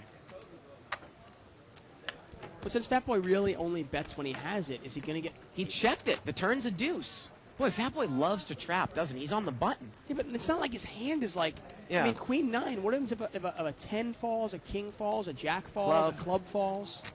120. And Mike's going to come out and bet here with Queen 7. He bets 120. I'm just saying, I mean, let's say somebody has king 10, some random king 10, they're not even going to take the card off, and the jack falls. You're letting him get there. But look at this. I think Barry raised. Wait a minute. Did Barry raise there? Barry raised, and Fat Boy has just called the raise. Well, Fat Boy calling really has got to raise your... So Raise your eyebrow. Mike bet. Barry raised, but I got to tell you, with that board, I still think Ace 9's pretty good. I think that Barry might just be playing the player raising Mike with a mediocre hand, and I he agree is. with you. The deuce of spades doesn't really Yeah. scare you. I mean, you really don't want to see a Broadway. You don't want to see a club out here. I think this might go check fold on the river. I think Barry checks, Fat Boy bets, unless a really scary card comes. See the river. And the river is an 8, and Barry makes 2 pair. Uh-oh. Oh, man. And he's going to bet. Pot's about 900. He bets 500, and Fat Boy moves all in. He is all in here. He laid a trap, and it worked perfectly. Yeah, I mean, we got to eat it here. I mean, Yeah. And we'll ask how much more it is here. It's only 400 more, so Barry's probably going to call. And he does call, and Fat Boy's going to show ace-9. He doubles through. Wow, what a river card. If that river hadn't come, I think it probably would have went check fold. I would imagine. Yeah. So the odd thing about Fat Boy's play, I mean, that happened to work out to perfection. Yeah. But man, I mean, what, he'd completely dismissed the fact that somebody could have Jack 10? Flop it, that's okay. He didn't go runner. I mean, maybe I'm not as gutsy as him, but a flop of ace queen 9 with 2 clubs, I'm not feeling all rosy with ace 9. I want you to get out of it. Button moves over here to seat 8. Call that bluff, Alan. Ace queen of diamonds for Mike. You know he's going to raise this up. 120. Makes it 120 to go. Dave, we have a little under half an hour left in the week. In the week? Seat 5's going to call Well, with good ace luck deuce to of you in clubs. the Omaha tournament. Yeah, can I have that? Hopefully I won't be here on Monday. Yeah, hopefully I'll be doing the show alone or maybe with Nicole. Right. Time to call now. Just about to spend them. I'll call. Should give one of those quarters to me and one of them. Albert's going to call the $80 raise here with a queen jack. He's got queen jack offsuit. Rue is in there. Ace deuce of clubs. Tony is not in the hand. We got three-way action here. 10, 5, 8. Well, Rue's hit club draw, not club draw. And Tony is not in there with queen 10. So this is interesting here. It gets checked around on the flop, and the turn is a deuce. Now, Rue has a pair and a club draw. And Albert, by the way, has got a gut shot and overcards. Checked around again, and the river's a 4, and it looks like ace deuce is good here. It is. And now he's going to come out and bet the ace deuce. In position. Well, that one I might just check down at the end. Yeah, unless you put one of your opponents on, like, pocket threes. Although, is he going to get a call here? He gets a call by ace queen, so what do we know? Yeah, hey. Wow. I was going to say, how can you possibly bet? How can you possibly get called by a hand that you're not going to beat with ace deuce? There you go. Boy, Make us eat our words again. Yeah. Nice value bet by him, I guess. Small one, big one. And again, I still think that we're tending to say that a little bit facetiously, Dave. Yeah, I mean, unless Mike was looking at it going, well, if this guy had a deuce or a 4, he wouldn't bet it. You know, maybe my ace high is good. He's only betting it because he has to bet it. Right. Conventional thinking would think you wouldn't bet that. Yeah. Unless you had a real hand. 160.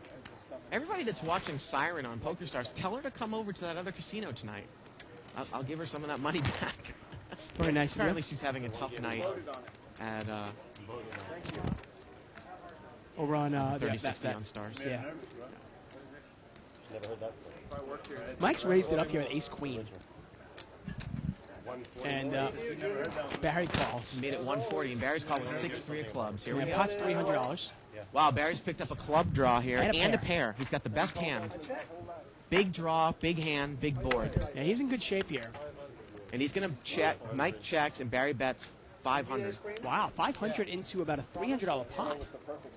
And you know, the funny thing is Mike has had a tendency to shut down a little bit here against Barry when Barry just kept calling with the ace-10 the whole way. Well, Barry had this effect on Gore. People that remember Gore from our early days. It's one of those things where you go, you know what, I like to bluff and I like to bet at pots, but Barry's always calling me down. Right.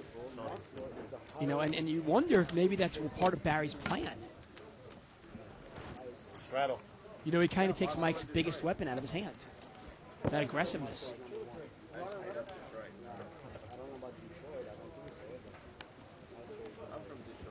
Hey, I'm looking down at this Valentine's Day weekend promotion that we're having at the Bicycle Casino. Thinking of the Valentine's Day promotion, how did that date go? Did you have a date with that Asian chick? I know you got to be more specific than that. I'm sorry. What was I thinking? Well, we were talking about, either you go to the movies or you're going to this, or what are you going to do, or what movie you're going to see. I got it. Seat 6 is going to raise here to 140. Mike calls. And seat 5 calls. $420 pot. Yep. Players. King 10 deuce. Now, Rue's got open-ended straight draw. He's got queen jack off suit. With Barry's a rainbow board, not bad. Barry's going to bet here, 320. And he's going to take it down. Wow. Yeah, wow. Rue gets away from that real quick. I mean, he had open-ended straight draw. He just throws it away like it was nothing. I had a lot to drink on Saturday night, and I was kind of depressed, post-Patriots depression. Yeah. And I actually called the date off. I just didn't want to leave my house on Sunday. So there you go. Okay. Yeah. Called it off. From what you were saying about the girl, I'm not sure if you missed that much. That's what I was saying. And the funny thing was, I told her, well, I might call you. She's a gorgeous girl, but no drink, Yeah, you no said alcohol, no caffeine. Lives in Pasadena. I was like, oh God. Well, nothing's wrong with Please. Pasadena. No, Pasadena's but it's just actually far good. away from Beverly Yeah, Hills, yeah, though. I You know. got you. One in. You know. But the no alcohol thing and, Ugh, and no caffeine. Like, what do you do? exactly. 4 players. There's another girl though. I think it's going to come to the bike on Monday after the show. Really? Yeah. Well, maybe she'll Meet go up to at that the other grill. casino if you're winning the Omaha tournament. Yes. Yes. Ace Queen 6 here. Check right. Got checked around. Turns a 3 of diamonds. Tony's got the best hand here with King Queen. River's a 10. Checked around once again. And for Tony to bet on a hand, what does he have to have? We don't have Tony's King Queen up there. Yeah, but But he's, got, he's got the best he's in hand there in and he's got the C3. best hand. He's going to show it. So he checked it all the way down. Takes it down. King. I hate Marion. I hate his shot. It's an ugly shot, but boy, that guy, he gets off the ground and he's so damn Oh, it quick. wasn't him. But I can't Really stand wanted to ugly your shots. Big blind player. Oh, 94. You ever drank Fiji water before? My wife lives on it. Is that flavored water? Is it No, no, carbonated? no, no. It's not carbonated, not flavored at Oh, all. okay. It's just pure Fiji water. It's I like Evian, but it's sometimes a little expensive. Fiji's actually really expensive, but it is pretty Yeah. good, I got to tell you. Knocked in the 3. That's I mean, it doesn't compare to our own bicycle casino water. Right. between this game and the Lakers game, man. I might vomit. Hey, you know whose birthday it is today? What's that? You know whose birthday it is? Whose? It's Donna's birthday. Really? Donna, our floor host? Yeah, Another 40. there she is. she Happy is. birthday. 29 years old today. We had a little pot sweetener raise here by the big blind. With Queen 9 of Hearts, he made it 40 to go. 5 players. Didn't drive anybody out. 5-way action, $200 pot. Ace 5-10. No one has an ace. If he bets, he might take it down here. Well, it looks like he's going to bet 50 into a $200 pot, but no one has anything here. No, not much of anything. Alan's got a jack 5. Oh, Alan's going to call. What do I know? Well, $50. I mean, that's like asking Alan. So, And Mike is in there with a wheel draw with deuce 4. well, he's hit it. And the turn's a 3, and he's made the wheel, and he checks it from up front. And everybody checks. And the river is an 8. Rue is in the hand with Queen 9. He picked up a heart draw on the turn, but he didn't get there. 500. And now Mike's going to bet 500. So Rue picked up a heart draw on the turn, checked it, did not get there. And is Alan going to pay off with bottom pair, thinking Mike's got nothing? Dangerous little check there by Mike. Let Hey, a you free wonder- card go off. You wonder if a hard to come Oh, off. man. If a heart had come off and Rue would make backdoor hearts, and let's say it was the king of hearts where Rue wasn't scared of an ace-high flush, or against Mike, Rue's been paying attention. Man, I think Mike would have doubled Rue through. Probably. Yeah. And Rue's got some money, too. Once again, we are live at the bike, folks. I'm David Tuckman here at Bart Hansen. You can catch us every Monday through Friday from 7 to 10 p.m. You can also email us. We try to keep the show as interactive as possible. Email us at live@thebike.com. Andy, how are you, buddy? How you been? You can check out my column I write for the on the bike, the Live at the Bike site. Go to liveatthebike.com and you go to Under the Gun with David Tuckman. It's kind of my weekly blog. When doesn't Mike have any? 6-way action here, limped around Queen 9-8. Queen 8 here for Rue. He's got top and bottom pair in seat 5. 70. Rue is going to bet here. Thank you, sir. 270.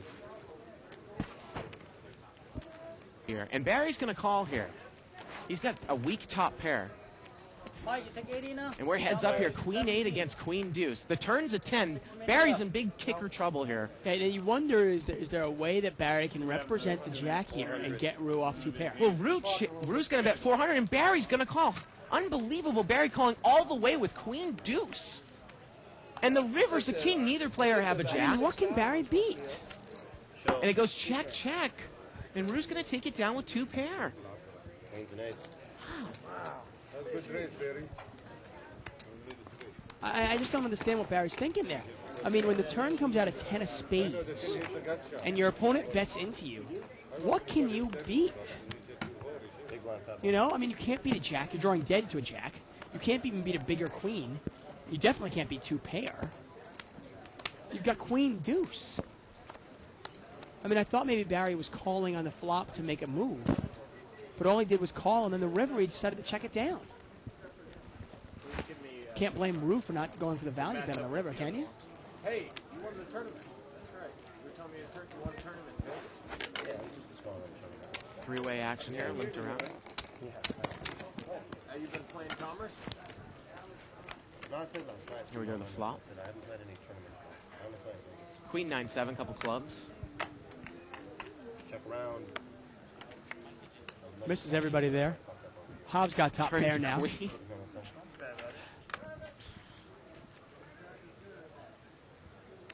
And Barry's going to throw a little money in there. Yep. And is Hobbs going to call? Actually, no, Hobbs is going to raise. He's going to raise up the minimum to 160. Yeah, Barry folds. And Barry's going to throw it away. Barry was taking a shot at it. Didn't work. If that was me that raised 160, you think Barry would think about it for a millisecond?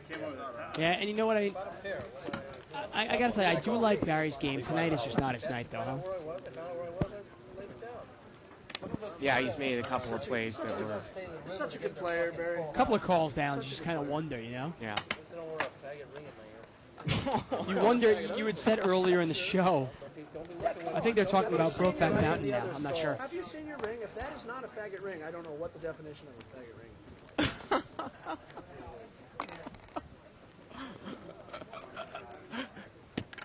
Once again, live at the bike, politically incorrect. Take a look at Barry's ring and Lived around here. Secretly lovers. Can we get an internet poll? Ace King 5. Yeah, 2+2 internet poll. Hob just called for it. let's get internet What's poll. better, the faggot earring by Mike or the faggot ring? We can get a close-up after this hand. Is that it? That is so gay. I mean, Check come Barry. on. My dead mother designed it. Thank you very much. Pick up my dead mother. Oh, look at him. He's going to the sentiment. Huh? And there's another heart there. That gives Rue the heart draw. Board is King 5 Ace Ace with 2 hearts. 70. And Rue's going to bet it. He's going to bet his heart draw. Semi-bluff here. We only get one more card right now, too. Barry limped in with Jack 4 offsuit from the button. You just don't know. Yeah, you don't know what you're in there with Jack 4 offsuit with. So you get the earring there from seat 4, Mike. It's in his left ear. And then you have Barry's ring on his left hand. Wow, I mean, the audacity. Strong in the ring on the left hand. Yeah. If you're married, don't you put a ring on your left hand? Do you have a wedding band? Yeah, I guess you do. You know some what? You guys are on a poll now, 2+2. $10 says Mike's Button gay moves earring over to comes seat out ahead. 7. That's Fat Boy. $20 says Mike comes out more gay. Who's gayer? Well, Barry's put money on Mike. Yeah, they've called for an internet poll. Who's gayer? You'd have to do it in the next 10 minutes. Limped around. Yes. It's good that our show has been Give him reduced a, to Roy the Rogers double. this. Queen Deuce 3 here. Perrier on the side. Queen 9 here for Tony in seat 2. He's got top pair. All right. Actually, that's not Tony. That's Albert. Albert's going to come out and bet. 90. He's going to bet 90. And he's going to take it down. That's it. If Albert bets, he generally has top pair. You don't really see him getting out of line too much. Not in If he this calls game. you, he has top. If he calls you, he has top pair. Not in this game. Well, you see a lot of players that play differently depending on what level they're playing. Right on this turn. Bet out into the queen. And Big bump, though. And then he gets I can't believe he didn't re-raise. Take that I'm one. blown away by it. I was so confused with that $500 bet.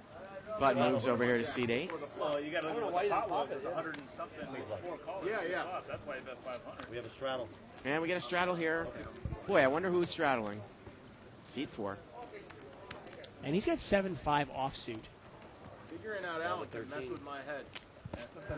You got to close your eyes and push it. And you're going to call it the whole way. And Corporation Mike is not going to raise it up out of the straddle. Well, 4-way action. That's a $160 pot pre-flop. Ace, Ace, 8. And Allen's got Albert's flopped Ace 8. Seat 2. Got the full house. And Mike's going to bet 110 here. Well, is this just check, call all the way here for Albert? Just let the guy just keep bluffing? But look at Rue. He's going to call. 200 more. Well, he raises to 200. Wow. I got to tell you, at this point, I mean, obviously we know what they have, so it's real easy for us. But at this point, if you're Albert, I mean, you got to hope that Rue has flopped trip aces. Yeah, but do you think that Rue would have really raised with trip aces? It doesn't Maybe seem like that not. type of player. Yeah, maybe you're right. Come on, baby. Turnover city. Well, now now that Albert has called the bet and the raise, I mean, if you're Rue, you know he has an ace. He has minimum trip ace. And actually, you know what? I think that Seat number 2. that seat 2 moved all in here. Ace 8 has moved all in over the top. Wow, no slow playing that, huh? Mansier's out of the hand. Yeah, he's going to move all in here. Moves all in with a full house? Yep, moved all in. I mean, I always like over bets because it's kind of like, wait a second, what are you scared of? If you've got trip aces, what are you scared of? Well, the funny thing here is if I was up against a player that I knew raised with an ace, okay, maybe you make a case for it. But Rue doesn't seem like the type that's made, that raises with trip aces in that spot. I was going to say Albert makes a smooth call, hopes a 4 comes off on the turn. That's the best card that can happen for him, right? Yeah. Yeah. I mean, the only thing you can hope for, though, is you're hoping that Rue has raised Mike with an ace. I mean, I don't think Rue can call this, though. I mean, there's no draw out there. Yeah. Oftentimes, you can look at a hand and go, well, why is the guy, what is he trying to protect? Right. But there's nothing to protect out there. Because there's no flush draw, no straight draw. I mean, it's not going to change anything. What are you scared of? So Albert's gone in for a little over 2,000. Rue's going to fold. I had a better kicker. 8 kicker. 8 kicker. Good luck. Oh, I'll look. Yeah. And like I said earlier in the show, I go, if Albert is showing any real strength, like moving in, he's Right. got it. Right. You can look at it if you want. Now, I know we like to fast play. We like to play our hands, right? We're advocates for not slow playing. But you think that was maybe a little bit over the top? A little overkill? Yeah. Possibly. I mean, don't you want a little action? I'm not sure if you're going to get any action anyway. I mean, once you call, they'd probably go check to you anyway. Well, I mean, in that case, like you said, you just want the guy to maybe catch up. Right. Maybe catch up. I didn't want him to pull Oh, they down. were talking about me. There you go. Now you're figuring There actually isn't a card that's going to ever really hurt you unless he's got 3 aces and he catches a higher kicker, but, that happens. And you know what? If he has 3 aces, he's not going anywhere. Right. And if he's got ace king or ace queen, hey, so be it. Bear's got pocket 9s here. Raise it. Going to raise it up. Allen on the turn now. 160. Makes it 60 to go. 160. 160 to go. And is Albert going to call with ace Is jack Allen offsuit? going to call with king 10 offsuit? Small blind, he calls. And is Albert going to get involved with ace jack offsuit? 140 more. The answer is yes. Maybe you.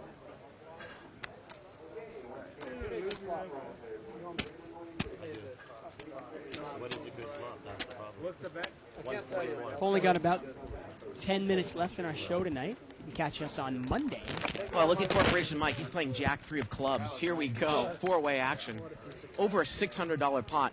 8, 6, 8. And Barry's got an overpair to the board. Yeah, and nobody's made anything here. 2 spades on the board. Albert's got a jack of spades. That's it. And this pot is about, I want to say $600, right? Come and get it, Junior. 1,000. Barry's going to bet 1,000. $1,000 Slide over bet. into about and that's exactly what Mike said, a slight overbet. I don't want to see any more cards. Oh, I mean, the pot's about 680. He's bet 1,000. Yeah, but what are you going to get called by here? Look at Allen again, that show. He always does this show. Loves this. Every single time. But what are you going to get called by with a $1,000 bet? Look at Allen. Oh, he's mucking. Here comes the smile and the muck. Yeah. I don't mind it heads up when there's 2 players behind you, though. Come on, Alan. I know. There's the smile, 1,000. I'll do the money. and here's the muck. They all know him. Look at that. I know. I like that everybody. Such a character. No problem. Albert folds. Mike's out of the hand. You know what I mean? Okay, if you look at that flop there, 8, 6, 8 with 2 spades. The pot's 600. You bet 1,000. Turns a 9 on the right. What's going to call you? I did I mean, somebody with a set of exactly 6 is going to call you. Somebody with an 8 is going to call you, and that's it. Can you get called by a worse hand than you? I mean, that's what I'm wondering there. Come on, Mike. I mean, couldn't you get the same exact result from a $500 bet? And we always talk about the great Stu Younger in terms of I would say so. They say his greatness was one of the things that were great about him. He always knew exactly how much to bet. Rattle. Well, the other thing I've read about Stu Younger from some of the tournament greats, it says that he would just flop top pair and move all in. If you ever had 2 pair or set against him, you had him Right. all the time. How big is it? Higher than 7 and His aggressive style really put people on their heels, huh? straddled pot here, Corporation Mike. I was actually checking out Barry Greenstein's website, and he was saying that Stu Younger was really prone to going on tilt. Really? 5-way action here. King 6-4. A couple people have top pair. King Jack for Barry, King 10 for Tony. And Tony's going to come out and bet 100. Now let's see how Barry's going to play this. King 6-4. Barry calls. I guess Tony betting into me with that with King Jack. I throw it away. I would fold King Jack. I got it. Yeah. Turns a 5. Well, let's see if Tony shuts down now. But Barry's got the best hand here. King 5-4-6 on board. Check, check. And the river's a 7. Wow. King Jack against King 10. Check you, Barry. My hand. King. And just gets checked down. And there you go. Marginal hands. They just check it down. King Jack. Yeah, I mean, I'm surprised Tony came out and bet there with King 10. I guess the pot was limped around. Pretty good chance if I have King Jack, I think that I'm no better than the tie. There's probably one specific hand that I can beat, King 10. Yeah. Mine, big one. I mean, I certainly don't mind Barry calling and then checking it down. Looks like my move, huh? In the middle lane. Yeah, it wasn't any more hands like that. We have that button a little bit. Those are your 2 cards on the Sure. side. Thank you. But yeah, it's a really interesting site, actually, Barry Greenstein's site, barrygreenstein.com. Right. And we promote that site. Barry's kind of a friend of our show. Right, right. And he actually, there's a whole list of professional players, and he gives ratings on all the players. Yeah, in terms of cash games. Cash games, exactly. Yeah, And yeah. Stu Younger, he talks about in terms of cash games being, no, actually he rates some tournament play, cash game play, their Short-handed best game, play. all sorts of things, right. And he has a song for each player, too. Which Yes, I think it's exactly. Cool. But Stu Younger, from 1 to 10, in terms of emotional restraint, like steam possibility, Right. gave him a 2. I think Phil Hellmuth was right around down there, too. Yeah, Phil Hellmuth was like a 3. This is going to be the last hand You guys are going blind date. of the night. I want to thank everyone for joining us for another week of Live at the Bike. We'll be back on Monday with a Limit Hold'em game. Yeah, hopefully you won't be with back on Tuesday. not with me. Yeah. Yeah. I mean, Eventually you get sick. Hopefully it'll be me and somebody else. Maybe if I make the final table and Shirley doesn't, she can come in and sub for me. Again, sir? How about that? That's a possibility. Yeah.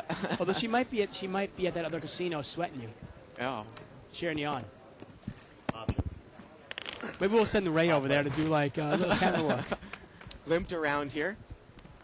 $100 pot. 8-10, couple clubs. Looks like we got Ace-10 over there, seat 9, top 2 pair. Yeah, he's got top 2, and nobody else has got much of anything. He's going to bet. I got no prayer. I imagine that's going to just take it down right away. It's trouble now. Looks like it. 3 minutes, though, man. Another week in the books. Another week in the books. Again, we want to thank everybody for joining us. We hope you enjoyed it. Again, check out the LA poker scene. Very big one. Free rolls, $500,000 free roll. Ridiculous. Packages to the World Series of Poker. For 5 cents. Check it out. LAPokerscene.com for everyone here in the booth. And for Dave Tuckman, I'm Bart Hanson. Good night, everybody, from Live at the Bike. It's here. It's big. And it's closer than you think. It's not a tournament. It's what you don't see on TV. The cash is real. The stakes are high. They bet big. They win big. They lose big. High stakes live action poker. Live at the Bike. Watch it live on the web or play it if you dare at the Bicycle Casino right here in Los Angeles.